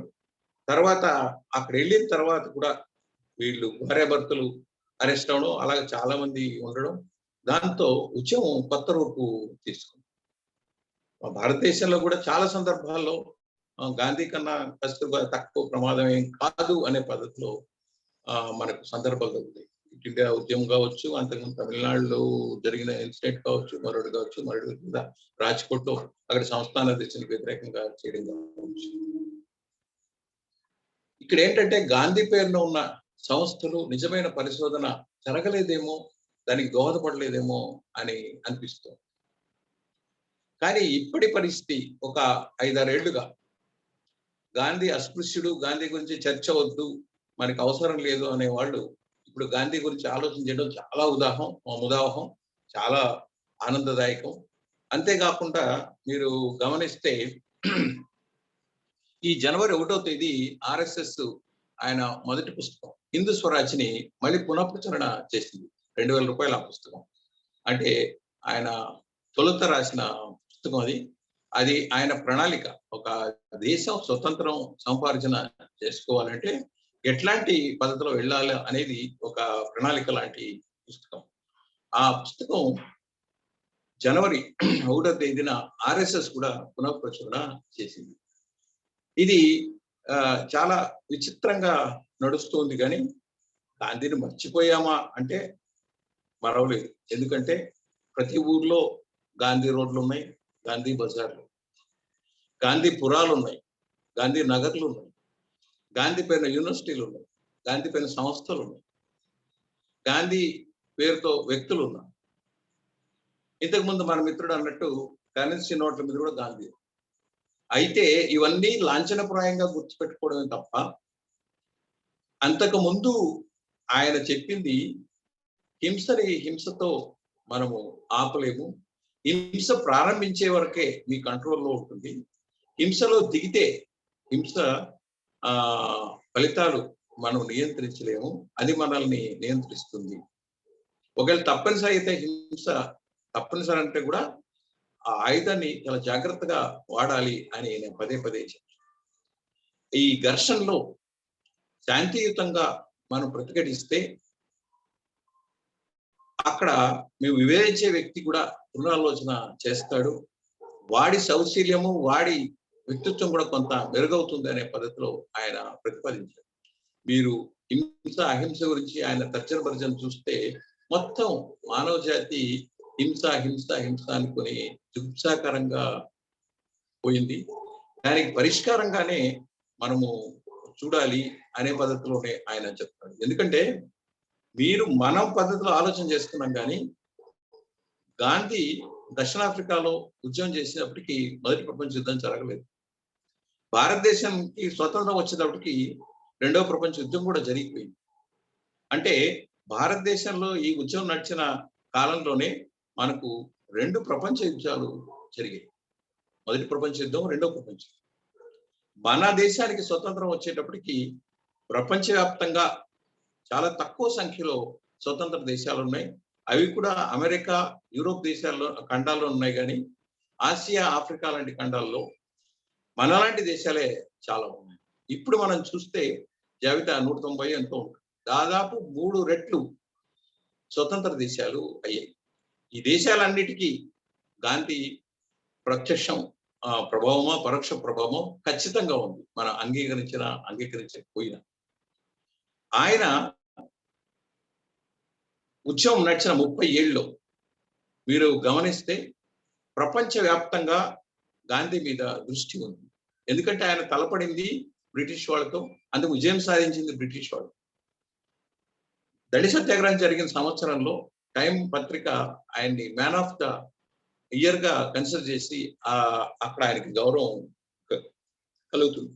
నోబెల్ ప్రైజ్ ఇచ్చారు లేదు ఆ చర్చ కాదు, నోబెల్ ప్రైజ్ కంటే ఆయన అతీతమైన వ్యక్తి అనే ఉద్దేశం. ఎందుకంటే బుద్ధుడు తర్వాత బుద్ధుడు వంటి వ్యక్తి గాంధీ. బుద్ధుడు గురించి మన దేశంలో మనం పట్టించుకోము, కానీ బయట దేశాల్లో బుద్ధుడి సిద్ధాంతాలకి ఆలోచనలకి చాలా గొప్ప గౌరవం. ఈవెన్ సైంటిఫిక్ టెంపర్ అనే మాటని, ఆ దృష్టిని తొలుత ప్రతిపాదించింది బుద్ధుడే. అంటే ఒక పెద్ద గొప్ప పుస్తకం అని చెప్పిందని కానీ, పెద్ద వ్యక్తి చెప్పాడని కానీ, ఒక సాంప్రదాయం చెప్పిందని కానీ మీరు గౌరవించొద్దు, అది సమాజానికి ప్రస్తుత పరిస్థితుల్లో పనిచేస్తుందా లేదా అని మీకు మీరే పరీక్షించి స్వీకరించండి లేదా తిరస్కరించండి అని చెప్తాడు. ఆయన సైంటిఫిక్ టెంపర్ అనే మాట వాడాడా, సైంటిఫిక్ మెథడ్ అనే మాట వాడాడా, శాస్త్రీయ దృష్టి అని వాడాడా, అది కాదు చర్చ. ఈ దృష్టి ఇది మనము అందుకోలేకపోవడంతో వచ్చిన సమస్య. గాంధీ పరిస్థితి కూడా ఇప్పుడు అలాగే ఉంది. ఇన్ని పుస్తకాలు ప్రపంచవ్యాప్తంగా అందుబాటులో ఉన్నాయి. ఈవెన్ భారతదేశంలో కూడా ఆయనకి గొప్ప మిత్రులు ఉన్నారు. మాధవ్ దేశ లాంటి మిత్రుడు ఆయన. ఈరోజు ఆయన వర్ధంతి కూడా 42 ఆగస్టు 15 కనుమూశారు. గాంధీ మాట్లాడిన ప్రతి మాట నిక్షిప్తమైంది. మొత్తం 100 సంపుటాలు, ప్రతిదీ యావరేజ్ గా 500 పేజీలు, అంటే 100 సంపుటాలు అంటే 50,000 పేజీలు మనకు అందుబాటులో ఉన్నాయి. దీని ఆధారంగా చాలా రచనలు ప్రపంచవ్యాప్తంగా వస్తున్నాయి, చాలా విషయాలు చర్చకు వస్తున్నాయి. ఆయన పర్యావరణానికి సంబంధించి కూడా ఆయన ప్రముఖమైన వ్యక్తి, ఆ విషయాలు ఆయన ప్రతిపాదించాడు అని ఇప్పుడు అనుకుంటున్నాం. నిజానికి పర్యావరణం అనే భావన 72లో వచ్చింది. రెండవ ప్రపంచ యుద్ధం జరిగిన తర్వాత దిక్కుమాలిన స్థాయిలో వినాశనం జరిగితే అప్పుడు దీనికి పరిష్కారం ఇంకొకటి కావాలి, దీనికి ఇది కాదు, ప్రకృతి వనరులు ఇట్లా కాదు మనం చూసేది అని ఆ దుష్పరిణామాలన్నీ 50 అంటే రెండవ ప్రపంచ యుద్ధం తర్వాత మరీ వేగంగా మనం ఉత్పత్తి చేయాలి అని అనుకున్నప్పుడు ఆ పరిణామాలు ఈ పరిణామాలన్నీ కలిసి పర్యావరణం అనే భావన 72లో వచ్చిన ఆ పదమే మన 72లో వచ్చింది, ఎన్విరాన్మెంట్ అనే మాట. కానీ గాంధీ గారు ప్రతిపాదించినప్పుడు ఆయన నువ్వు వచ్చావు, అది నీవు నీ మనుగడకి అవసరం అంటే నువ్వు వాడుకో, నువ్వు దీనికి ఒక గేట్ కీపర్ లాంటి వాడు లేదా ఒక ట్రస్టీషిప్, నీ కాపలాదారే నువ్వు, అంతేగాని దీన్ని మోసం చేయడానికి లేదా రెచ్చగొట్టడానికో లేదా మొత్తం దుర్వినియోగం చేయడానికి కాదు అనే పద్ధతిలో ఆయన ప్రతిపాదించాడు. అదే ట్రస్టీషిప్ అనే కాన్సెప్ట్. అది ఆయన ఆలోచన భగవద్గీత చదివిన తర్వాత మెరుగైంది అని ఆయన చెప్తున్నారు. ఆ మహానుభావుడు చదివిన తర్వాత ఆయన స్వీకరించే బుద్ధి లేదా బుద్ధి సూక్ష్మత చాలా ఆశ్చర్యం కలిగిస్తుంది. భగవద్గీత, వశిష్ఠ గీత చదివిన తర్వాత ఆయనకి అర్థమైంది ఏంటంటే ఎదుటివాడి కష్టాన్ని తొలగిస్తే, ఎదుటివాడి కష్టాన్ని విముక్తి కలిగితే నాకు విముక్తి కలుగుతుంది అనే భావన ఆయన వశిష్ఠ గీత నుంచి అందుకున్నాడు. అంటే ఎదుటి వ్యక్తి సమస్యను తీరిస్తే మన సమస్య తీరుతుంది. ఇది కులము, ప్రాంతము, దేశము ఏమి సంబంధం ఎక్కడైనా గొప్ప విలువ. ఆయన మామూలు సాధారణ విషయాన్ని తీసుకొని అసాధారణమైన ఇన్ఫ్లుయెన్స్ తీయగలిగే గొప్ప బుద్ధి సూక్ష్మత ఆయనకి ఉంది. అలాగే ఈ కాయ కష్టం గురించి మాట్లాడుతూ ఆయన హిందూ ధర్మశాస్త్రాలన్నీ చూసి, మతశాస్త్రాలన్నీ చూసి, మేధస్సుతో కాదు మనిషికి కష్టపడాల్సింది, ప్రతిరోజు తప్పనిసరిగా శారీరక కష్టం చేయాలి అనే పద్ధతిలోనే ఆయన ప్రతిపాదించారు. అది ఆ బుద్ధి చాతుర్యం, అది ఆయన గొప్పతనం. ఇది ఇప్పుడు మనము గమనిస్తే కష్టపడడం తక్కువ అని, కాయ కష్టం చేయడం తక్కువ వస్తాయని, మేధో పరమైన చేయడమే చాలా ఎక్కువ వస్తాయని దాదాపు మనకు 50-60 ఏళ్ళు లేదా 70 ఏళ్ళుగా స్థిరపడిపోతుంది. ఇప్పుడు మనం చెప్పిన అర్థం కాదు. కానీ ఆయన అది చెప్పకుండా దాదాపు 28-29 రకాలు పనులు ఆయన చేసేవాడు. అది చెప్పులు కుట్టడం కావచ్చు, నర్స్ పని కావచ్చు, పాకి పని కావచ్చు, దర్జీ పని కావచ్చు, వంట చేయడం కావచ్చు, ఇలాగా చాలా పనులు 200 పర్ఫెక్షన్తో ఆయన చేస్తాడు. ఆ విషయాన్ని మనం మీరాబెన్ రచనల్లో చూడొచ్చు, లేదా నెహ్రూ ప్రతిపాదిస్తాడు. ఆయన ఏ విషయాన్ని తీసుకున్న కూలంకషంగా ఆయన చూడడం ఆయన అలవాటు. ఈ మధ్య ఒక 2 ఏళ్ల క్రితం కూడా ఒక పెద్ద ఆయన, పేరు అక్కర్లేదు కానీ ఒక పెద్ద సాహిత్య విమర్శకుడు, లేదా నెహ్రూ గాంధీ మీద వర్క్ చేస్తుంటే అసలు ఏ శాస్త్రవేత్తనైనా గాంధీ కలిశాడా నాకు పరిశోధించి మీరు చెప్పండి అని నాకు చెప్పాడు. నాకు కూడా మొన్నటిదాకా తెలియదు. ఆ విషయాలు చూస్తే ఆయన ప్రఫుల్ల చంద్ర రే ఆయన్ను సౌత్ ఆఫ్రికా నుంచి భారతదేశం తీసుకొస్తారు. ఏమిటి? కాంగ్రెస్ సమావేశంలో పాల్గొనడానికి. నేను అనుకున్నాను సైన్స్ కాంగ్రెస్ ఏమో అనుకున్నాను, మొదటి కాంగ్రెస్ అంటే కాదు, మన రాజకీయ పక్షం ప్రతి సంవత్సరం సమావేశాలకి గాంధీ గారిని తొలుత తీసుకొచ్చింది ప్రఫుల్ల చంద్ర రే. అలాగే ఆయన హరిజన కుటుంబాన్ని తీసుకుని ఆసనంలో పెట్టుకుంటే ఆయనకి విరాళం ఇచ్చే వ్యక్తి ఆగిపోతే అప్పుడు సాయం చేసిన వాళ్ళు ఎవరంటే అంబాలాల్ సారాభాయ్. అంబాలాల్ సారాభాయ్ ఎవరంటే విక్రమ్ సారాభాయ్ తండ్రి గారు, మృదులా సారాభాయ్ తండ్రి గారు, అనసూయ సారాభాయ్ తమ్ముడు. అంబాలాల్ సారాభాయ్ 13,000 రూపాయలు ముందటి రోజు వచ్చి నేను మీకు విరాళం ఇవ్వాలనుకుంటున్నాను, మీరు స్వీకరిస్తారా అని ఆయన అడిగితే నాకు చాలా అవసరం ఉంది అంటే నేను ఇదే సమయానికి రేపు వస్తాను అని చెప్పి కారు కూడా దిక్కుండా డబ్బులు ఇచ్చేసి వెళ్ళి మనం ఇలా తీసుకుంటూ వెళ్తే మనకు చాలా మంది తారసపడతారు. ఆచట లక్ష్మీపతిని ఆయన సబర్మతి ఆశ్రమం తీసుకొస్తాడు, పిలుస్తాడు, ప్రత్యేకంగా ఆహ్వానిస్తాడు. ఇప్పుడు చాలా రకాలు నడుస్తున్నాయి, కానీ లక్ష్మీపతి గారు ఆరోగ్య యాత్రలని నిర్వహించాడు గాంధీ స్ఫూర్తితో. ఏంటంటే కొందరు డాక్టర్లు, ఆయుర్వేదం డాక్టర్లు గుంపుగా ఒక ఊరు వెళ్ళి ఆ ఊరిలో ఆరోగ్య పరిస్థితిని చూసి వాళ్ళకి అవగాహన కలిగించి అవసరమైన సలహాలు, ఔషధాలు ఇచ్చి మళ్ళీ వేరే ఊరికి వెళ్ళేవాడు. ఇలా చూస్తే ఎంతో మంది కనబడతారు. ఎల్లాప్రగడ సుబ్బారావు ఎంబీబీఎస్ చదువుతూ ఖాదీ మీద మోజుతో, గాంధీ మీద మోజుతో ఖాదీ గ్లౌస్ చేసి దాంతో సర్జరీ చేస్తే వాళ్ళ బ్రిటిష్ ప్రొఫెసర్ గారు కోపం వచ్చి అతనికి గ్రేడింగ్ తక్కువ ఇస్తారు. అంటే ఆయనకి పూర్తి డిగ్రీ రాకుండా చేస్తారు. అదే ఎల్లాప్రగడ సుబ్బారావు అమెరికాలో ఆయన ఫ్రెండ్ ఒక బిషప్తో కలిసి మాట్లాడినప్పుడు 1920-21 హోమ్స్ అనుకుంటా, ఆయన చర్చిలో గాంధీ విగ్రహాన్ని ఆయన ఆ క్రైస్తవ ఫాదర్ పెడతారు.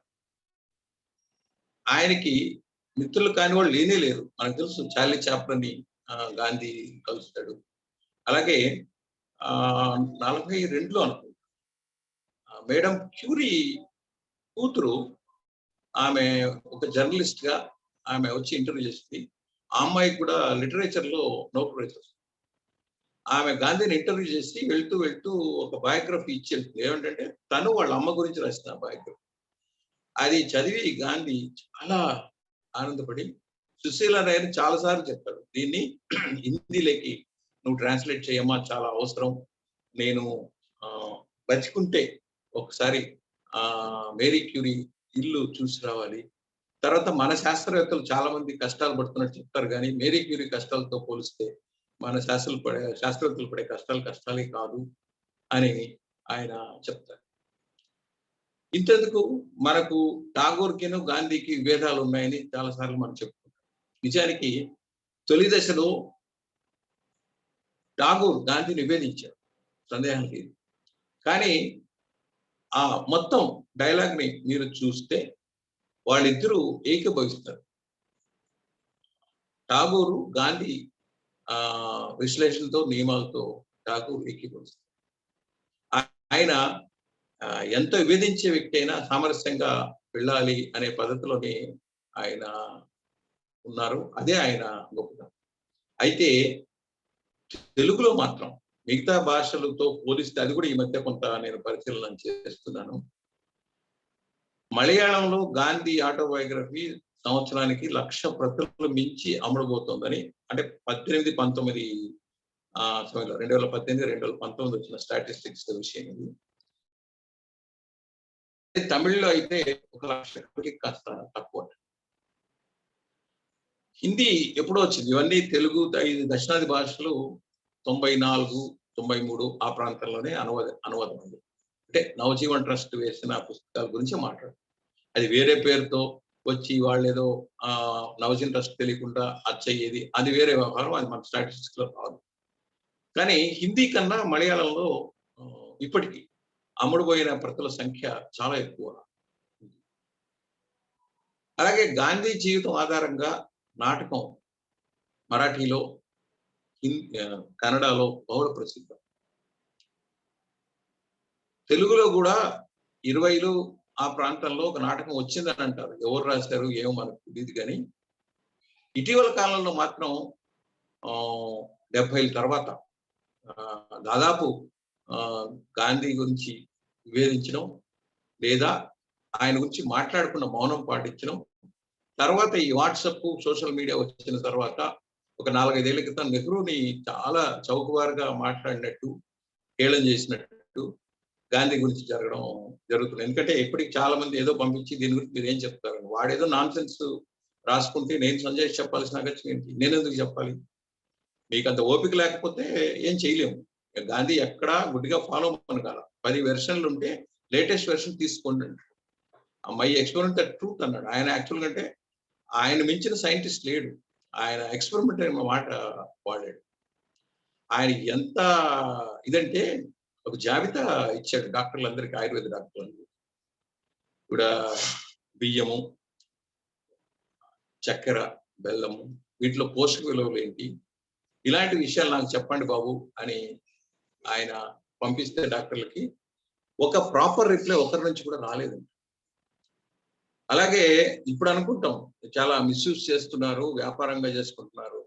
2024లోనే ఆయుర్వేదంలో ఫలానా మందు వాడితే మీకు పురుషత్వం పెరుగుతుంది, ఇంకోటి పెరుగుతుంది అనే పద్ధతిలో ప్రచారం జరిగితే ఆయన దాన్ని విభేదించారు. అయితే గాంధీకిను ఇప్పటి పరిస్థితి ఏంటంటే ఆయన ఎప్పుడు ప్రెస్ కోసమో ప్రచారం కోసం ఆయన మాట్లాడలేదు. ఇలాంటి విషయాలు ఎప్పుడు మాట్లాడాడంటే వాళ్ళ సంస్థలు ఉంటాయి, అంటే ఆ ప్రొఫెషనల్ బాడీస్, యూనివర్సిటీస్ కావచ్చు, లేదా ఆ డాక్టర్ల సంఘాలు కావచ్చు, అక్కడ ఇంటర్నల్ గా ఆ సమస్యల్ని ఆయన ఎత్తి చూపి ఇది కాదు అది, మీరు పాశ్చాత్య వైద్యాన్ని కొన్ని లోపాలు ఉంటే ఉంచేమో, అయితే వాళ్ళు ఆ వైద్యం చేసే పద్ధతి కానీ వాళ్ళ నిజాయితీ కానీ చిత్తశుద్ధి కానీ మనము శంకించడానికి లేదు. వాటిని మన వైద్యులు స్వీకరించాలి. అలాగే ప్రాపర్ రీసెర్చ్ లేదు ఆయుర్వేదంలో అని ఆయన చాలాసార్లు చెప్తారు. అయితే ఇవన్నీ కూడా ఏదో టీఆర్పీ రేటింగ్ల కోసం, బ్రేకింగ్ న్యూస్ల కోసం మాట్లాడే వ్యవహారం కానే కాదు. ఆయన వాళ్ళ ఇంటర్నల్ బాడీలో మాట్లాడారు. ఇంతెందుకండి, ఆయన రచయితలకు కూడా బోలెడు విషయాలు చెప్పారు. ఇప్పుడు ఆయన ఇంగ్లీష్ చాలా సింపుల్ గా ఉంటుందంటాం, చాలా కమ్యూనికేటివ్ గా ఉంటుందంటాం, చాలా పవర్ఫుల్ గా ఉంటుందంటాం. ఎందుకంటే ఆయన జీవితాంతం జర్నలిస్ట్ గానే కొనసాగారు, రాజకీయ నాయకుడు కాదు. రాజకీయ స్వతంత్రోద్యమం 30 ఏళ్ళు నడిచినా ఒక 5-6 సందర్భాల్లోనే గాంధీ ప్రస్ఫుటంగా కనబడి మార్గనిర్దేశనం చేస్తున్న, మిగతా అంతసేపు నయ్యి తాలిమనో లేదంటే మద్యపాన సమస్యలను ఇలాంటి విషయాలే ఆయన అధ్యయనం చేస్తారు. అది కూడా ఏంటంటే ఒక విషయం ముట్టుకుంటే లోతుగా ఒక 2 ఏళ్ళు 3 ఏళ్ళు పరిశీలన అధ్యయనం చేయడం మనకు కనబడుతుంది. ఇది లేకుండా ఏదో ఒకటి మాట్లాడడం అనేది ఇటీవల కాలంలో మరీ విపరీతంగా ఉంది. కాబట్టి ఆయన మర్చిపోయామా, మనకు ఆ స్థాయి లేదా మన మిత్రులు మరాఠీ కావచ్చు, మలయాళం కావచ్చు, లేదా గుజరాతీ కావచ్చు, అక్కడ ఎటువంటి వ్యవహారం ఉంది. గాంధీనే కాదండి, మనం ప్రకృతి గురించి ఎంతవరకు పట్టించుకుంటున్నాము అని కూడా అనిపిస్తే చాలా బాధేస్తుంది. ప్రకృతి లాంటి విషయాన్ని మనం అధ్యయనాంశంగా కానీ, సాహిత్యాంశంగా కానీ, లేదా కళారూపంగా కానీ ఎందుకు తీసుకోలేకపోతున్నాం? ఏదో ఒక రకమైన పరిమితమైన చూపుతోనే ఈ వ్యవహారం నడిచిందేమో అని నాకు అనిపిస్తుంది. కొందరు మిత్రులు అంటున్నారు చాలా గుడ్డిగా మీరు గాంధీని ప్రేమిస్తున్నారు అని. నాకు ఏమీ అవసరం లేదు. అనుకోకుండా గాంధీ సైన్స్ గురించి ఏమన్నాడు అని ఒక మిత్రుడు అడిగితే ఏంటంటే పర్యావరణం గురించి అంటే కాదు, ప్యూర్ సైన్స్ గురించి ఏమన్నారు అంటే, ఒక 4 ఏళ్ల క్రితం దానితో మొదలైన నా పరిశోధన, అంటే పరిశోధన కూడా కాదు, ఆసక్తి. నేను చాలా వినయంగా చెప్తున్నా, ఆసక్తి. ఆ ఆసక్తి క్రమంగా మిగతా పనులు, ఇన్ని పనులు చేయడానికి దోహదపడింది. అంతేకాకుండా ప్రతి క్షణము నేను చేస్తున్న దాంట్లో హేతుబద్ధత ఉంది, నేను కన్విన్స్ అవుతున్నా, నాకేం ఆబ్లిగేషన్ లేదు. ఇంతకు మిత్రుడు చెప్పాడు ఇలాగే మాట్లాడతారు ఆయన ప్రభుత్వ అధికారిని. మిత్రమా, మీరు నా పుస్తకం చదవకుండా, నా ప్రసంగం వినకుండా నిర్ణయించడం చాలా తప్పు అనుకుంటా. నేను బాధపడుతున్నాను. ఆ విషయాలు వద్దు కానీ మీరు నా రేడియో ప్రోగ్రాం మీరు చూసి ఉన్నా లేదా పరిశీలించున్నా మీరు ఇలా మాట అన్ని ఉండేవాళ్ళు కాదు. మీరు నా రచనలు చూడండి, విభేదించండి, ఐ విల్ బి హ్యాపీ. అంతేగాని ఆధారం లేకుండా చెప్పడం అనేది నాకైతే బాధ వేస్తుంది. నాకు ఏ అప్లికేషన్ నేను అలాగా అనలేదు సార్. మీరు దయచేసి మీరు తప్పుగా నన్ను అర్థం చేసుకున్నారు. ఒక ప్రభుత్వ సెంట్రల్ గవర్నమెంట్ లో పనిచేసేటువంటి ఉద్యోగి మీరు మళ్ళీ మాట్లాడండి. బిగినింగ్ లోనే మీరు ఎండింగ్ లో మాట్లాడితే నేను అంగీకరిస్తాను. నేను అదే అంటున్నాను, నేను అనవసరం కాదు బాబు అని కూడా చెప్తాను. మీరు కావాలంటే నాతో 2 నిమిషాలు ఫోన్ చేసి ఫలానా అని అడిగితే నేను సంతోషపడి ఉండేవాడిని. మీరేమనుకోవద్దు, నాకు స్వేచ్ఛ ఉంది, మీరు చెప్పారు, నేను చెప్పాల్సిన అవసరం నేనుందనుకుంటున్నా. అయితే ఇలాగంటే నేను నా ఉద్యోగం గురించో ఇంకోటి గురించి, ఇప్పుడు ఆ మధ్య సినిమాల గురించి నా పుస్తకం వచ్చిందండి. పుస్తకం వస్తే దాని పుస్తకం చదివిన సోదరి ఆయన రిటైర్ అయినాక పుస్తకం ఇచ్చాడు, అందుకే ధైర్యంగా విమర్శించాడు. నేను రిటైర్ అయింది జనవరిలో అండి. నా వ్యాసాలు రాస్తే 2003 నుంచి 2020. సినిమా అంటే నాకు చాలా ఇష్టం. అయితే ఆ టైం దొరికేది కాదు. నేనంతా ఫిక్షన్, ఒక కవిత్వం కథలు రాయగలిగి రాసి తర్వాత నేను అటువైపు వెళ్ళలేదు, నాన్ ఫిక్షన్ వైపే ఉన్నాను. రిటైర్ అయినాక రాశారు, అందుకే ధైర్యంగా అంటే లేదండి, ప్రతి వ్యాసం చివర ఏ పత్రికలో ఏ రోజు వచ్చయింది అని ఉంది. అందువల్ల నేను ఎందుకు చెప్తున్నానంటే హేతుబద్ధత ఉండాలి. ఒకవేళ ఇది అర్థరహితం అనుకుంటే గాంధీని లేదా ఇంకొకటి, నేను దాన్ని అక్కడ ఆపేసి ఇంకో విషయం నేను చేపడతాను. నేను తాపి ధర్మారావు మీద నేను పుస్తకం తెచ్చాను, ఆయన అరసంలో చాలా కృషి చేశారు. లేదా గురజాడ మీద ఒక పుస్తకం తెచ్చాను, శ్రీనివాస్ మీద 3 పుస్తకాలు వచ్చాయి. ఏది కాదు, నేను సైన్స్ చదువుకొని వచ్చాను. అంటే మద్రాసులో తెలుగు వాళ్ళ జీవితాన్ని చిత్రించే కథలు ఒక 30 కథలు తెచ్చాము. తెలుగులో పర్యావరణ అంశాన్ని స్పృశించిన కథల సంకలనం మేము తెచ్చాము. అలాగే సాహిత్య అకాడమీ సైన్స్ ఫిక్షన్ అంటే 1929 నుంచి 2010 దాకా తెలుగు కథల్లో వచ్చిన సైన్స్ ఫిక్షన్ కథల సంకలనాన్ని మేము తెచ్చాము. అంటే మిగతా వాళ్ళు పట్టించుకునే విషయం అంటే నాకు కొంత ఆసక్తి ఉంటుంది. నాకు కష్టపడడం అలవాటు. అంతేకాకుండా మీలాంటి మిత్రులు ఏదైనా చిన్న అవసరం ఉందంటే ఏ ఊర్లో అయినా, ఏ లైబ్రరీ అయినా పుస్తకం ఇవ్వడానికి సిద్ధం. ఏ మిత్రుడైనా పుస్తకం పంపడానికి ఇష్టపడతారు. అందువల్ల నేను చేయగలుగుతున్నాను. అంతేకాకుండా మిత్రులు చాలా మంది నాకు సహకరించడానికి, చాలా రకాలుగా సహకరించడానికి సిద్ధంగా ఉన్నారు. అందుకని గాంధీని లోతుగా పరిశీలన చేసినప్పుడు మరీ ముఖ్యంగా విద్య, ఆరోగ్యం, పర్యావరణం ఇలాంటి విషయాల్లో గాంధీ ఖచ్చితంగా ఉపయోగపడతారు. గాంధీ దేవుడు, అవతారం, భగవంతుడు, అవతారమూర్తి అనే దృష్టి లేనే లేదు. ఆయన మనకన్నా మెరుగైన వ్యక్తి. ఆయన నిజంగా మనలాంటి వ్యక్తే. ఎందుకంటే మీరు ఆయన ఆటోబయోగ్రఫీ చూస్తే చిన్నప్పుడు ఆ బాల్య చాపల్యంతో, ఆసక్తితో ఆకతాయి పనులు చాలా చేస్తారు. ఇంగ్లాండ్ వెళ్ళిన తర్వాత వాళ్ళు భగవద్గీత గురించి మరో దాని గురించి అడిగితే అప్పుడు ఆసక్తి కలిగి దాని మీద అధ్యయనం చేసిన వ్యక్తి. అంతేకాకుండా సౌత్ ఆఫ్రికా వెళ్ళిన వారం 10 రోజులు అనుకుంటా ఇన్సిడెంట్ జరుగుతుంది. ఏది రైలు పెట్టిన దోసేగా. ఆయన కూడా పాపం నాయకుడు అవ్వాలనుకోరు. ఆయన పెద్దగా విజయం సాధించిన న్యాయవాది కాదు. ఇంగ్లాండ్లో చదువుకొని వచ్చిన ఆయన సరైన ఉపాధి లేకపోవడంతో కొందరు ముస్లిం మిత్రులు అడిగితే ఆహ్వానిస్తే ఆయన సౌత్ ఆఫ్రికా వెళ్ళాడు. అంటే చాలా పరిమితులతో రాటు తెలిన వ్యక్తి. అయితే ఆయనలో గొప్పతనం ఏంటంటే వ్యక్తి నచ్చకపోయినా ఆయన పట్ల ద్వేషం ఉంటుంది. టీచర్ చెప్పేది నచ్చకపోయినా దాంట్లో అర్థరహితం అనుకున్నా దాన్ని తిరస్కరిస్తాడు, కానీ ఆ టీచర్ని ఆయన తిరస్కరించాడు లేదా అగౌరవపరచడు. ఆ మాట మనకు చాలా సందర్భాల్లో మనకు కనబడుతుంది. ఆ రకంగా ఆయన ఒక ఉత్తమమైన మానవుడు, అంతవరకే మనము చూడాలి. దాన్ని ఆయన ఎందుకు మనకు ఉపయోగపడతారు అంటే ఆయన మన సమస్యలన్నిటికీ సొల్యూషను నేటివ్ దృష్టిలోనే ఆయన మనకు చెప్తాడు.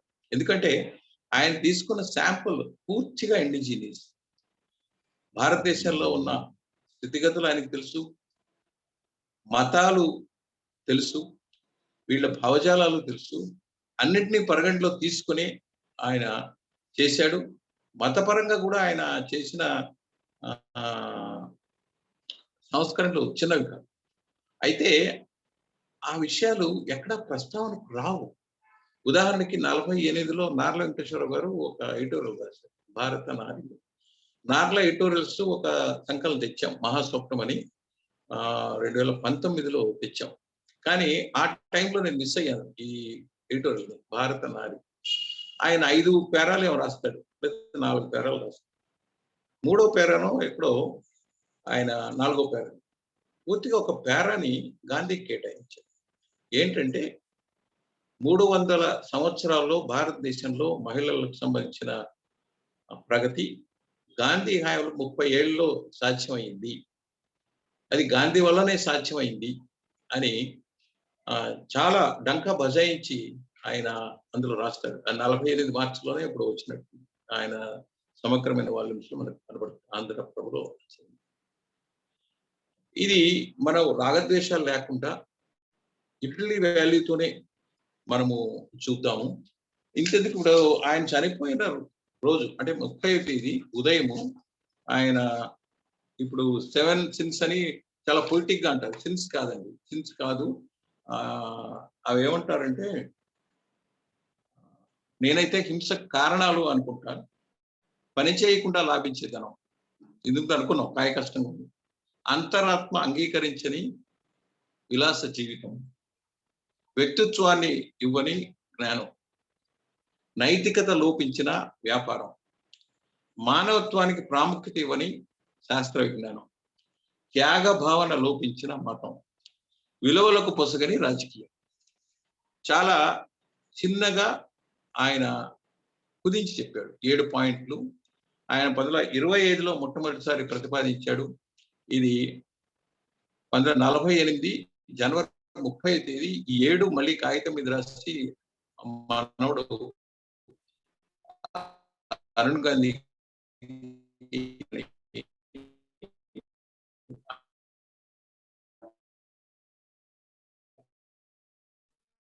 ఈ విషయాన్ని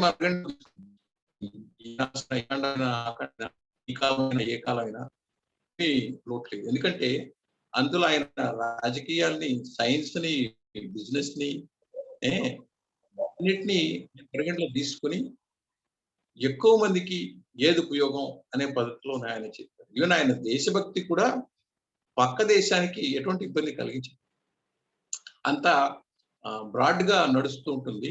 ఆ స్థాయి చర్చ జరగకపోవడం బాధాకరంగా ఉంది. కనీసం రామారావు గారు ఇట్లాంటి చర్చ చెయ్యాలి అని అనుకున్నప్పుడు ఆయన నిజంగా సంతోషం ఇస్తుంది. ఇంకొకటి కూడా చెప్పాలండి, నా అనుభవంతోనే కొంత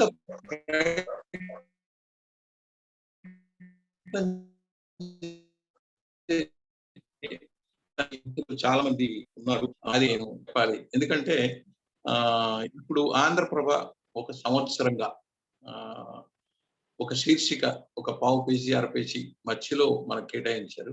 గాంధీ సంబంధించిన విషయాల్ని నేను రాయడం కానీ, నా ద్వారా మిత్రులు ఎవరైనా రాయడం జరుగుతుంది. అదే ఇప్పుడు తర్వాత పుస్తకం కూడా వస్తుంది. అందులో ఆరోగ్యం ఉంటుంది, పర్యావరణం ఉంటుంది, విద్య ఉంటుంది, ప్రజారోగ్యం ఉంటుంది. అంటే జనబాహుళ్యానికి పెద్ద స్థాయిలో దీర్ఘకాలికంగా పనిచేసే విషయాలే అందులో ఉంటాయి. అలాగే ఇన్స్పైరింగ్ ఇన్సిడెంట్స్, ఇప్పుడు కుమారప్ప గురించి మాట్లాడుకున్నాము. అలాగే చాలా మనుషులు, మరి మీరాబెన్ను ఆమె ఎకో ఫెమినిస్ట్, భారతదేశపు తొలి ఎకో ఫెమినిస్ట్ గా రామచంద్ర గుహ పరిగణిస్తారు. అలాగే సరళాబెన్, ఆమె పర్యావరణ సంబంధించి కృషి చేసింది. ఇలాంటి వ్యక్తులు మనకు పెద్దగా పరిచయం లేని వ్యక్తులను కూడా అప్పుడప్పుడు పరిచయం చేస్తున్నాం. ఆ నెపంతో కొన్ని విషయాలు మళ్ళీ గుర్తు చేసే అవకాశం ఉంటుంది. ఒక సంవత్సరంగా చాలా మంది మిత్రులు, ఒక 30 మంది దాకా, హైదరాబాద్ కావచ్చు, తెలంగాణ కావచ్చు, ఆంధ్రప్రదేశ్ కావచ్చు, మిత్రులు రాస్తున్నారు. వాటిని అవసరం అనుకుంటే కొన్ని మార్పులు చేర్పులు చేసి చర్చ చేసిన తర్వాత అది ప్రచురణ అవుతున్నాయి, ఆ శీర్షిక కొనసాగుతుంది. అంటే నేను అనడం ఏంటంటే, కొంత ప్రయత్నం చేస్తే అందుకోవడానికి, స్నేహహస్తం అందించడానికి అవకాశాలు ఉన్నాయనే నేను అనుకుంటున్నాను, నా అనుభవం. ఇది ఇలా గాంధీ గురించి బోలెడు విషయాలు మాట్లాడుకోవచ్చు. మర్చిపోయాం. మరవలేదంటే మరవలేదు. అయితే అర్థవంతంగా మాత్రం ఈ పని జరగలేదు. మనం అవసరం లేదు, హేతుబద్ధంగానే ఆయన వద్దనుకుంటే తిరస్కరిద్దాం, లేదా అవసరం ఉంది, హేతుబద్ధంగానే ఆయన స్వీకరిద్దామంటే స్వీకరిద్దాం. అసలు చర్చే చేయకుండా, అసలే అధ్యయనం చేయకుండా మనం తిరస్కరించడమో హేళన చేయడం అనేది సబబు కాదు. అందుకనే ఈ 75 ఏళ్ళు స్వతంత్రం అనుకున్నప్పుడు గాంధీని పోగొట్టుకొని కూడా 75 ఏళ్ళు అయిందని మనం గుర్తుపెట్టుకోవాలి. అన్ని పరిణామాలు బోలెడు ఉన్నాయి. మీరు మంచి అవకాశం కల్పించారు. నాకు తెలిసిన విషయాలు, నాకు తోచిన విషయాలు, నేను పెద్ద ప్రణాళిక వేసుకొని నేనేం ప్రసంగించలేదు. నాకు తోచినవి ఒక మిత్రుడితో చెప్పినట్టు నేను చెప్పాను. ప్రసంగం కూడా సౌలభ్యం ఉంది. నేను ఇంట్లో నా కుర్చీలో కూర్చొని మీతో మాట్లాడుతున్నాను. అందువల్ల ఒక 1-to-1 కమ్యూనికేషన్ లాగా నేను మీతో మాట్లాడగలిగే అవకాశం లభించింది. నా గురించి 4 మంచి మాటలు చెప్పిన శ్రీనివాసులు గారికి, అలాగే ఈ అవకాశం కల్పించిన తెలంగాణ జనవేదికకు, రామారావు గారికి, పురుషోత్తమరావు గారికి ఈ కార్యక్రమం విజయవంతంగా జరగాలని, అలాగే నేను అడిగాను, ఇలా మాట్లాడిన వ్యక్తులు ప్రసంగాలు మీరు తీసుకొని అవి దయచేసి ప్రచురించండి. అది ముందు ముందు వీటికి చాలా విలువ, అవి చేయాల్సిన అవసరం ఉంది. కొందరే చేస్తారు, దానికి మనం బాధపడాల్సిన అవసరం లేదు. ఈ మధ్య కనుమూసాడు కళ్యాణం అని. నేను మద్రాసులో ఉన్నప్పుడు కళ్యాణం ఇంటికి వెళ్ళాను. ఆయన లాస్ట్ సెక్రటరీ చెప్పి, ఏ రోజు 50 మంది మించి ఉండేవాళ్ళు కాదు గాంధీ విజిటర్స్, 50 మంది మించి విజిటర్స్ ఉండేవాళ్ళు కాదు అని ఆయన చెప్పాడు. ఇప్పుడు మనం మహా గొప్ప అనుకోవచ్చు, అప్పట్లో 50 మంది మించి లేరు. కాబట్టి ఏమి బెంగలేదు. రామారావు గారు, మీరు లేదంటే త్వరగా ప్రచురించండి. అవి కూడా పెద్ద పెద్ద వాల్యూమ్స్ వేయకండి. మీరు 100-150 పేజీల లోపు సిరీస్ వేయండి. అవి ఆలోచించేసే వాళ్ళకి, ఆసక్తి ఉన్న వాళ్ళకి మీరు క్రోనలాజికల్ గానే వేయండి. మళ్ళీ సబ్జెక్ట్ వైజ్ కూడా శ్రమ పడద్దు. ఎందుకంటే కొన్ని సబ్జెక్టులు కలుస్తాయి. సోషల్, ఎకనామిక్స్, దానికి పాలిటిక్స్ లింక్ అవుతూ ఉంటాయి. అందువల్ల క్రోనలాజికల్ ఆర్డర్లోనే అది వేస్తే బాగుంటుందేమో అని కూడా అనిపిస్తుంది. ఎందుకంటే అవన్నీ అన్ని వాల్యూమ్స్ ముందు పెట్టుకుని చూస్తే అని తర్వాత దాన్ని ఎవరన్నా పద్ధతిగా అధ్యయనం చేస్తే, ఎందుకంటే ఒక అంశంతోనే మనం చూడడం అనేది కరెక్ట్ కాదని నేను అనుకుంటున్నాను. ఎందుకంటే నేను ఫిజికల్ సైన్స్ ఎంఫిల్ చేశాను, సోషల్ సైన్స్ లో రీసెర్చ్ వేరు, మెథడాలజీ వేరు, హ్యుమానిటీస్ వేరు. కాబట్టి పద్ధతిలో వెళ్ళడం అనేది కరెక్ట్ కాదు. ఎన్విరాన్మెంట్ లాంటిది, అది ఏంటి, సైన్సా, ఎకనామిక్సా, ఎథిక్సా, హిస్టరీ లాంటివి మొత్తం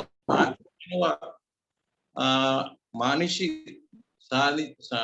గడించిన విజ్ఞానం అంతా మళ్ళీ పర్యావరణ పరంగా రీరైట్ చేయాల్సిన అవసరం ఉంది ఇప్పుడు అనిపిస్తుంది. తర్వాత విషయం. అందుకని మీరు ఎంత త్వరగా తెస్తే ఆరోగ్యం అంత అవసరం. ఎందుకంటే ముఖాముఖి వినడం వేరు, పుస్తకం అది 500 కాపీలే కావచ్చు, 1000 కాపీలే కావచ్చు, అది మౌనంగా వెలుగులు పంచుతూ ఉంటుంది. అందుకునే వాళ్ళకి చమక్కులు కనిపిస్తూనే ఉంటాయి.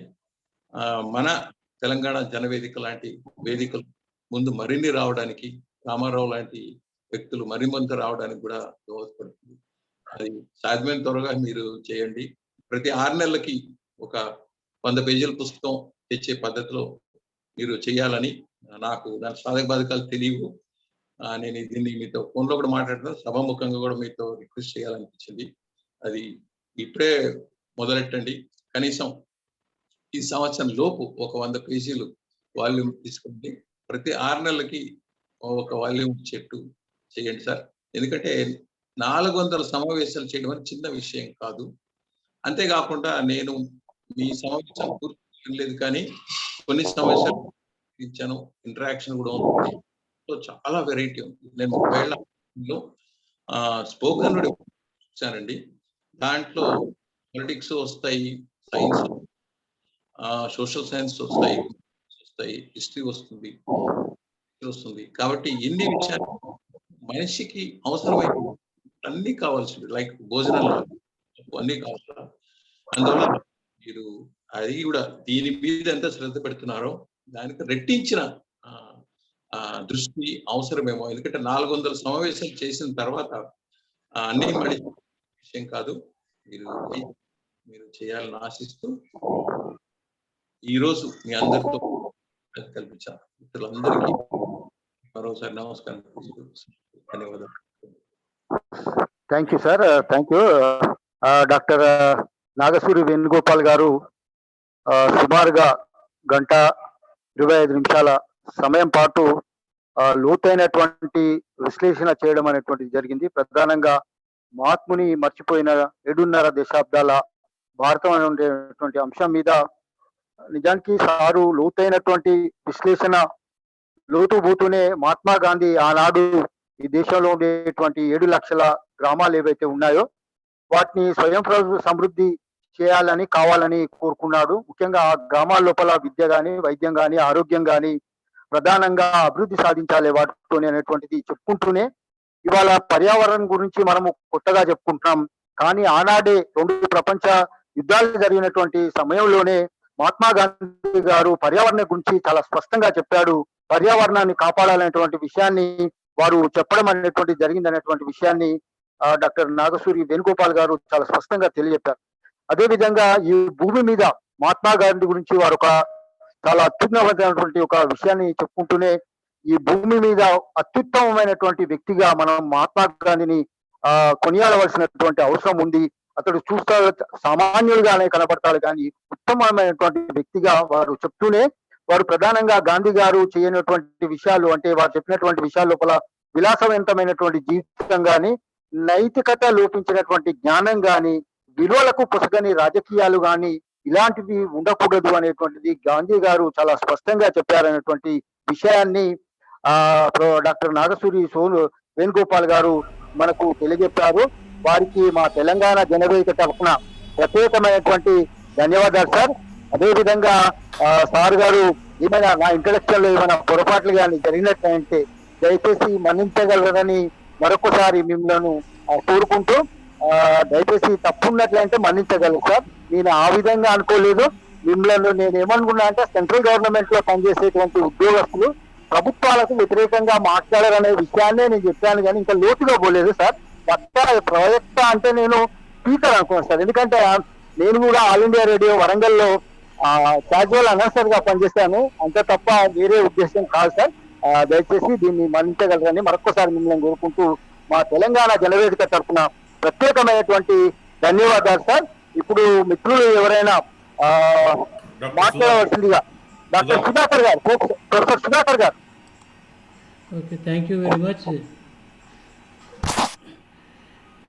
ఈ రోజు నాడు చాలా అత్యంత అద్భుతమైన దినంగా నాకు అనిపిస్తున్నది. మహాత్ముని మర్చిపోయిన 7.5 దశాబ్దాలు అనే అంశం మీద డాక్టర్ నాగసూరి వేణుగోపాల్ గారు మహాత్మా గాంధీని మనం చూడని కోణాన్ని అత్యంత అద్భుతంగా ఆవిష్కరించినారు.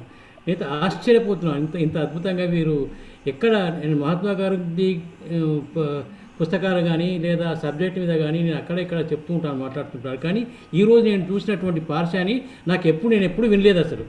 దానికి చాలా ధన్యవాదాలు. ఒక ప్రత్యేకమైన ఒక కోణం తీసుకున్నారు.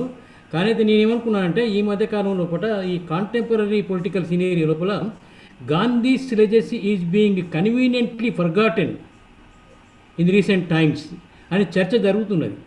ఈ చర్చ జరిగడానికి వాళ్ళకి ఎవరెవరు రాజకీయ నాయకులకు లేదా పార్టీలకు రకరకాల కారణాలు ఉండొచ్చు, కానీ గాంధీ ఆలోచన మార్గాన్ని, అతను ఎంచుకున్నటువంటి మార్గాన్ని ఒకే మాటతోటి నేను అర్థం చేస్తాను. డాక్టర్ మార్టిన్ లూథర్ కింగ్ ఎక్కడో ఒకసారి అంటాడు, ఈ ఇప్పుడున్న ప్రజలే కాకుండా ఏ 200-300 ఒక 100-200 సంవత్సరాల తర్వాత పుట్టే ప్రజలు ఏదో ఒక రోజు నాడు ఈ భూప్రపంచం మీద మహాత్మా గాంధీ లాంటి అద్భుతమైన వ్యక్తిని అడయాడినాడు అని చెప్పుకుంటారు అని చెప్పినాడు. ఆ ఒక్క మాట చాలు మహాత్మా గాంధీ యొక్క గొప్పతనాన్ని తెలుసుకోవడానికి. ఇంకా నిజానికి గాంధీ రాసిన పుస్తకాల్లో కూడా ఆ గాంధీ చెప్పాలనుకున్న తనకున్నటువంటి జీవిత రహస్యాలు ఎవరితోటి పంచుకోవాల్సిన అవసరం లేదని కూడా మై ఎక్స్పీరియన్స్ విత్ ట్రూత్లో చెప్తారు చాలా అద్భుతంగా. అది ఎవరికి అవసరం లేదు, ఇంక్లూడింగ్ నాగసూరి గారు. బహుశా గాంధీ గారి తండ్రి గారు చనిపోయే క్షణంలో ఉన్నటువంటి ఆ సిచ్యువేషన్ను ఎవరు చెప్పాల్సిన పని లేదు, తనకు తాను ఒక నిబద్ధతతోటి ఆవిష్కరించుకున్నాడు. అది చూసిన తర్వాత నాకైతే ఆశ్చర్యపోయినా, తనకుండే పాజిటివ్ నెగటివ్ ఆస్పెక్ట్స్ కూడా నిష్కర్షగా ప్రజల ముందు పెట్టినటువంటి అద్భుతమైన వ్యక్తి. ఇట్లాంటి గాంధీ గురించి మీరు మరొక కోణం నుంచి మేము ఎప్పుడు మాకు తెలియని ఒక కొత్త కోణం నుంచి ఆవిష్కరించినారు. చాలా కృతజ్ఞతలు. Thank you very much sir. Really I was lot of enjoying lot of your lecture all through. Thank you very much. Thank you. Thank you professor Sudhakar garu. James James Prashant garu. James Prashant. James Prashant. Hello, can you hear me? James. Yeah, please. James.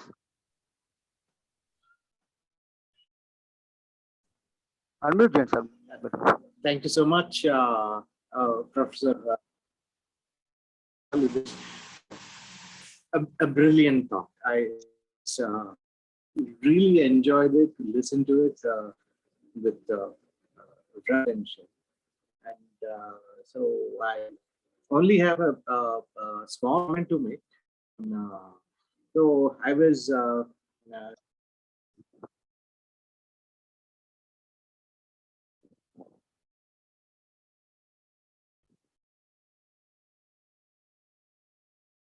James me audio mute లో ఉందా? చూడండి ఒకసారి please.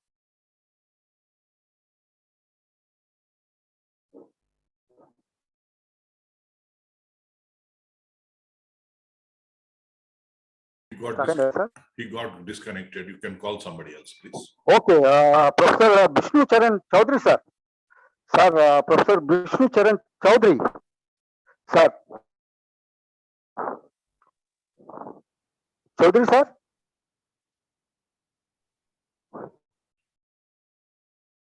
Professor Chaudhary, sir. Vishnu Charan Chaudhary. Sir. Professor. Am I audible? Yeah. Yes, sir. Please, sir. Thank you very much. I congratulate Dr. Venugopal Garu for giving a very nice lecture today. And though my mother tongue is not Telugu, I followed every bit of what he said. It was very chaste, very simple, but I have no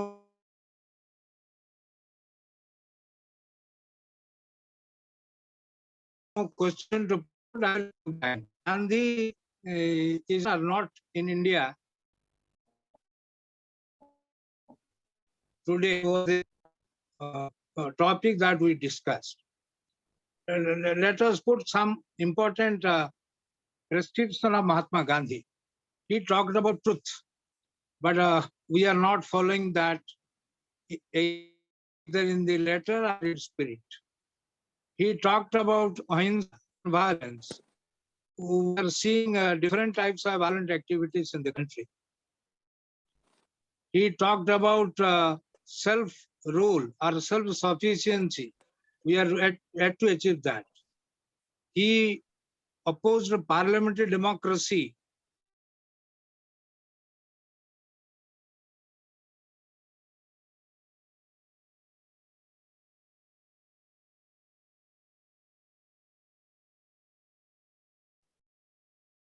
Sir, no, you are not audible, sir. Professor, you are not audible. Hello? Hello, Professor Garu. Today in newspapers in Odia, the headline is Gandhian Ramarajya could not be achieved in India because of two reasons. One, lack of prohibition. The other is corruption. So Gandhi was in favor of prohibition. We are not following. Gandhi was opposing corruption, lock, stock and barrel. We are seeing a very corrupt society from top to the bottom.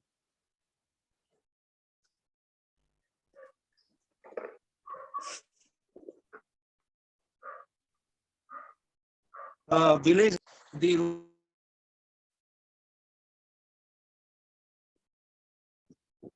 diverse way. He talked about, for example, communal unity. We don't find that. Then his focus was on weaker section. He said, whenever you are going to have a policy or program to the face of the poor, we get that. The speaker today also talked about environment. We were not talking about sustainable development, but he said the entire earth has something to feed our need, not our greed. Then he talked about decentralization of power. You find concentration of power at every level, from top to the bottom. So Gandhi is still relevant today, but we are not following him. Gandhi talked about ethical and moral values in life. We have kept some of his principles in the constitution, particularly in directive principles of state policy, but most of them are followed in its violation. So today, on the 75th Independence Day, it was all resolved to follow Gandhian principles for a future, a better India. And it was said, Gandhi was not a relic of the past. He is the prophet of the future. Entire world looks for him, Gandhian values. Thank you very much. James. Sir, thank you, sir. Thank you, Professor Raja. Charan garu. James has James, joined. Prashant. Sorry, I apologize. I disconnected earlier. Okay. My Wi-Fi connection was bad. Thank you so much, Dr. Venugopal garu. It was a brilliant talk. I really enjoyed it and listened to it with rapt attention. There was so much information there, and I just want to make a very brief comment, sir. Regarding, I was reading somewhere that how powerful was the British Empire at its height, at the peak of British Empire. How powerful was it? So, the only comparison we can make probably is with the United States. And so, what I read was that the British Empire was as powerful as 50 times United States into 50 times in most part. It was so that was the peak of British Empire. And Gandhi fought with that kind of a power, never before seen on the face of the earth, and never before, and it was not seen before or may not be seen later on. The kind of power British Empire had. And his only weapon was non-violence and truth, and certainly it was the sheer power of sheer moral power that that the British Empire had to withdraw. And the other thing is this effect there was so much effect on it was on the colonial system, exactly, and this had an effect on the colonial system, and the colonial powers, in the following decades from the time India got independence, they withdrew, and many countries got independent, and so this was, in fact, I would say, an effect of Gandhi's struggle and fight. And so clearly he had a global effect, not just pertaining to India, but many countries became nation states, became independent because of his great struggle. So I think a lot more research should be done here. Thank you so much for giving me this opportunity. Thank you, James. Thank you. Ashok Babu garu. Ashok Babu garu, పెళ్లి అశోక్ బాబు గారు, తర్వాత Udaybhan sir గ్రూప్లో ఇవ్వండి sir. అందరికీ నమస్కారం. ఇవాటి lecture చాలా బాగుంది. అందులో విష్ణు చరణ్ చౌదరి గారు చాలా క్లుప్తంగా అంటే రియాలిటీ చెప్పినారు. ఏవైతే గాంధీ గారు ప్రబోధించిండ్రో వాటిని మనం ఆచరించకుండా ఈరోజు మనం ఇన్ని కష్టాలు పడుతున్నాం అనేది ఒక మాటలో చెప్పాలంటే, అంటే మనం ఏ ఫీల్డ్లో ఉన్నా కానీ, ముఖ్యంగా ప్రజాస్వామ్య దేశంలో రాజకీయాలు మన సమాజాన్ని శాసిస్తున్నాయి. అయితే ఆ రాజకీయ జీవితం ఎంత సింపుల్గా ఉండాలి ఒక నాయకునికి అనేది గాంధీ గారు తను వ్యవహార శైలిలో, అంటే తనకు బట్టలు లేక కాదు, బట్టలు ఉండి కూడా ఆ విధంగా తను జీవితాన్ని గడిపిండు అని అంటే సాక్రిఫైస్, త్యాగము అనేది వ్యక్తిగత భౌతిక సుఖాలను త్యజించడానికే, అతను ఎన్ని కష్టాలనైనా ఓర్చుకోవడానికే అట్లాంటి దుస్తులను తను కట్టుకున్నాడు. తర్వాత ఎంత సింప్లిసిటీ అనేది వాళ్ళ ప్రచారం కోసం కూడా ఒక్కొక్క నాయకుడు ఇంత టెక్నాలజీ వచ్చినా కానీ ఏ విధంగా కోట్లు ఖర్చు పెట్టి, అంటే ఇంకో నాయకుడికి అంటే భిన్నంగా మనం అట్రాక్ట్ చేద్దామని ఖర్చులు పెట్టి తీరా పవర్కి వచ్చిన తర్వాత మళ్ళీ ఈ కరప్ట్ ప్రాక్టీసెస్కు వాళ్ళు ఈల్డ్ కావాల్సిన పరిస్థితి ఉన్నదనేది యథార్థం. దానికోసం నిజంగా మనం గాంధీ గారిని లోతైన అధ్యయనం చేసి ఈ వేదికకు గాంధీ గారు ఒక ఐకాన్. ఈ ముగ్గురు మూర్తులు ఒక ఐకాన్. అందులో పురుషోత్తం రావు గారు ఇప్పుడు లివింగ్ లెజెండ్. దాన్ని మనం విస్తృతంగా ప్రచారంలోకి, మన ఆచరణలోకి తీసుకురావడానికి మనకు ఒక అవకాశం ఉన్నదని తెలియజేస్తూ నాకు ఈ అవకాశం ఇచ్చినందుకు ధన్యవాదాలు. Thank you very much. Thank you Ashok Babu garu. Thank you sir. ఇప్పుడు ఉదయ్ భాన్ రావు గారు సార్, ఉదయ్ భాన్ రావు గారు ఉన్నారు, చివరిలో ఉన్నారు, చూడండి సార్. సార్ మీరు మ్యూట్లోకి వెళ్ళిపోయారు సార్, మీరు మ్యూట్లోకి పోయారు. Manoj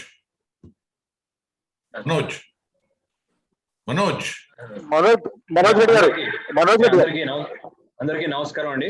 thank you sir, doctor Nagasuri Venugopal garu, for giving your valuable time sir. Gandhi గురించి చాలా వివరంగా, చాలా తెలియని విషయాలు చాలా చెప్పినారు మీరు. ఈరోజు స్వాతంత్ర దినోత్సవం 75 సంవత్సరాలు గడిచిపోయింది మనకు. అలాగే మీరు అన్నట్టు గాంధీ గారిని పోగొట్టుకొని కూడా 75 సంవత్సరాలు అయింది. సరే, మరి 75 సంవత్సరాల కాలంలో గాంధీని విమర్శించే వాళ్ళు కూడా మొదలైనారు. అసలు గాంధీనే అనుమానించే స్థాయికి కూడా ఎదిగిపోయినాం. అయితే రాబోయే భావితరాలకు ఇంకొక 25 సంవత్సరాల తర్వాత మరి Martin Luther king, Albert Einstein, ఇంకా మీరు అన్నట్టు ఇందాక నెల్సన్ మండేలా లాంటి వాళ్ళేమో అవుట్ ఆఫ్ ద కంట్రీ, వాళ్ళేమో గాంధీని మోడల్ లాగా తీసుకునే పరిస్థితి.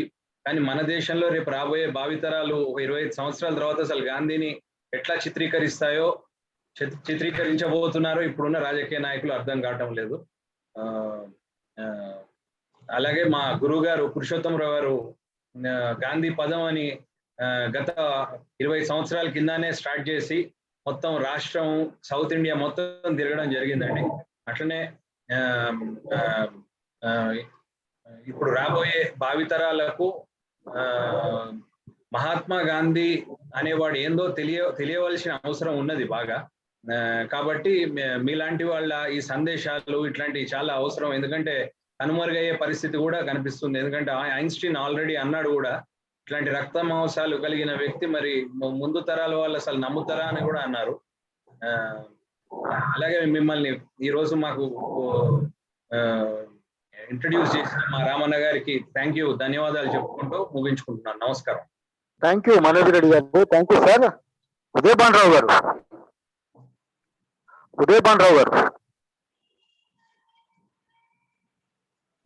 సో మహేష్ రెడ్డి గారు. మహేష్ రెడ్డి గారు, సార్ మహేష్ రెడ్డి గారు ఉన్నారా లేదా ఉదయభాన్ రావు గారు? వాళ్ళిద్దరు అన్మ్యూట్ చేసుకుంటలేరు. సార్ అన్మ్యూట్ చేసుకోండి సార్ మీరు, మహేష్ రెడ్డి గారు కానీ ఉదయభాన్ రావు గారు కానీ. సార్ చెప్పండి మహేష్ రెడ్డి గారు. ఓకే, మాట్లాడండి మీరు. మహేష్ రెడ్డి గారు మాట్లాడండి ప్లీజ్. మీకు కనబడుతుంది సార్ మాకు, నో ప్రాబ్లం, మాట్లాడండి. మీరు అన్మ్యూట్ చేసుకొని మాట్లాడండి సార్. ఉమా మహేష్ రెడ్డి గారు, ఉమామేశ్వర రెడ్డి గారు, మీరు మాకు కనబడుతుండ్రు, అన్మ్యూట్ చేసుకొని.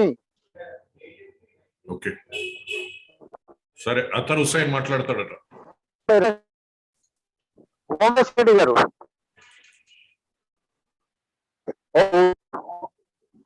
అఖ్తర్ హుస్సేన్ గారు, అఖ్తర్ హుస్సేన్ గారు. Sir sir please. Good evening sir. Good evening please sir. Sir at least మేము చదివినప్పుడు 10 to 15 minutes స్కూల్స్ లో థింగ్ చెప్పేవాళ్ళు. Nowadays, even the principal is not talking more than 3 to 4 minutes in the schools. So, genuine history, coming generations ki chapatla. The facts properly chapadledu. And the thing is, oka particular partial history ni we are taking. Partially we are taking. So, we are just adi proper direction లో వెళ్తున్నామా, మన హిస్టరీని just manipulate చేసి facts చెప్పలేకుండా we are giving the wrong direction or proper direction to the upcoming generations. And another thing is he worked in the South Africa and he worked in India. To what extent in South Africa the Gandhi contributions are followed, and to what extent in India these contributions are followed, his contributions are followed. Thank you very much, sir. Thank you. Thank you, Akhtar Hussain garu. Thank you, sir.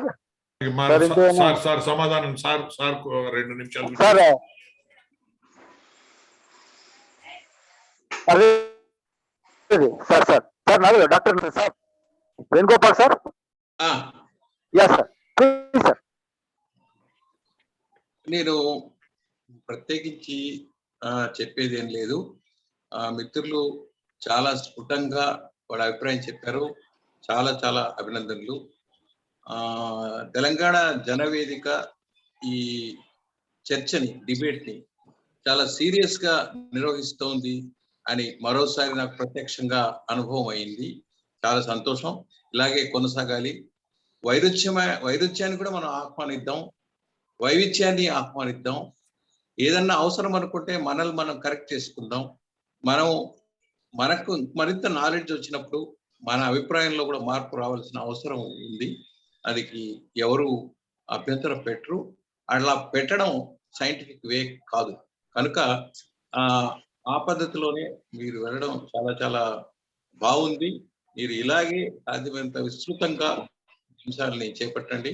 అలాగే నేను మాట్లాడిన తర్వాత ప్రతి ఒక్క వ్యక్తి చాలా అభిమానంగా, లోతుగా, పరిశీలనగా మాట్లాడారు. వాళ్ళు 1 నిమిషం మాట్లాడారా, 3 నిమిషాలు మాట్లాడారా అని కాదు, కానీ ఒక బేసికమైన అనాలిసిస్ నాకు కనపడింది. చాలా చాలా సంతోషం, చాలా ఆనందం. మిత్రులకి ఇంకో చిన్న కోరిక ఉంది. ఒకవేళ ఆసక్తి ఉంటే మా పుస్తకాలు దాదాపు ఒక 4 దాకా వచ్చాయండి. మన రామారావు చెప్పారు బిగినింగ్, అసలైన విప్లవవాది, సిసలైన సిద్ధాంతకర్త గాంధీజీ. ఇది ఆ పుస్తకం. అసలైన విప్లవవాది, సిసలైన సిద్ధాంతకర్త అని. ఆసక్తి ఉంటే you can get a copy. You can talk to me and get a copy. 944072. మన రామారావు గారిని అడిగితే ఆయన కమ్యూనికేట్ చేస్తారు. ఎందుకంటే ఆయన గురించి మనం పరిశీలన చేద్దాం, నచ్చితే స్వీకరిద్దాం, నచ్చకపోతే తిరస్కరిద్దాం. దానికి ఆయన అవతారమూర్తి అనక్కర్లా, భగవంతుడు అనక్కర్లేదు, దానికి వ్యతిరేకిస్తాను నేను. ఆయన పూర్తిగా ఇండియన్ కండిషన్స్ కి ఇండియన్ సొల్యూషన్ ఇచ్చిన మహానుభావుడు. ఆ ఇండియన్ సొల్యూషన్ కూడా ప్రపంచవ్యాప్తంగా ఉపయోగపడుతుంది అని వాళ్ళంతా గమనించారు. మనం కనీసం ఎప్పుడైనా గమనించకపోవడం అది చాలా బాధాకరం. దీనికి ఎవరినో నిందిస్తే ఉపయోగం లేదు. ఇప్పుడు విద్యా వ్యవస్థ ఉంది, ఇంకోటి అనుకోవడం, మన ఇంట్లోనే మొదలెడతాం. మన మిత్రులు ఒక ఆయన చెప్పారు ఇప్పుడు. అలాంటప్పుడు అలాంటి సవ్యమైన ప్రయత్నం మనం తల్లులుగా, తండ్రులుగా మనం మన ఇంటి నుంచి చేద్దాం. మన బంధుమిత్రులకో మరొకరికో మనం సహాయం చేద్దాం. ఆ పద్ధతిలో మన పిల్లలు మరింత అర్థవంతంగా ఆలోచన దృక్పథం కలిగేట్లు మనం ఎందుకు ప్రయత్నం చేయకూడదు? ఆ పద్ధతిలో చేస్తే బాగుంటుందని అంటూ రామారావు గారికి, పురుషోత్తరావు గారికి నా గురించి 4 మాటలు చెప్పిన మిత్రులు, ఈరోజు ఈ షోని యాంకర్ చేసిన శ్రీనివాసన్ గారికి, అలాగే రియాక్షన్ అంటే ప్రతిస్పందన పాల్గొన్న మిత్రులందరికీ, అలాగే చాట్ బాక్స్ లో కూడా చాలా మంది అభిప్రాయాలు చెప్పారు, వాళ్లకు నేను తెలియజేస్తున్నా. అప్పుడప్పుడు మీరు ఏదైనా అనుకుంటే, నేను మాట్లాడే అంశం ఉందనుకుంటే 6 నెలలకో సంవత్సరానికో ఇచ్చండి. I will be happy to meet you people. ఎందుకంటే టుడే రామారావుతో చేయడం వ్యవహారం it's serious business. I like it. చాలా చోట్ల ఏమిటంటే ఏదో పుస్తపోక పరస్పరం కోడుకోవడాలు ఇవి యాక్చువల్గా చాలా ఇబ్బందికరంగా ఉంటుంది. అలా కాకుండా చాలా పద్ధతిగా 400 చేయడం అనేది చిన్న విషయం కాదు. నేను ముఖస్థుతి కోసం నా మాటలో అర్థం ఉంది అని చెప్తున్నాను. మరోసారి ధన్యవాదాలు, నమస్కారం sir. Sir thank you sir. Sir conclude చేయమంటారు సార్? ప్లీజ్. తెలంగాణ వేణుగోపాల్ గారికి చాలా చాలా ధన్యవాదాలు సార్. నా ఆహ్వానాన్ని మన్నించి మీరు ఇంతసేపు ఇంత సమయం వెచ్చించి, మీరు ఒక రైటర్ గా always you will be busy, your mind will always work on some creativity. అంత క్రియేటివిటీ మైండ్ లో కూడా మీరు ఇంత సమయం వెచ్చించి మా దగ్గరకు వచ్చినందుకు మీకు ఈ వేదిక సదా కృతజ్ఞతలు, ఎన్ని వేళ మీకు కృతజ్ఞతలుగా ఉంటుందని తెలియజేస్తున్నాను sir. Thank you so much. Telangana Janavedika ఈనాటి జూమ్ ఆన్లైన్ మీటింగ్ కు విచ్చేసి కీలకోపన్యాసం ఇచ్చినటువంటి డాక్టర్ నాగసూరి వేణుగోపాల్ గారికి మా తెలంగాణ జనవేదిక తరఫున ప్రత్యేకమైనటువంటి ధన్యవాదాలు సార్.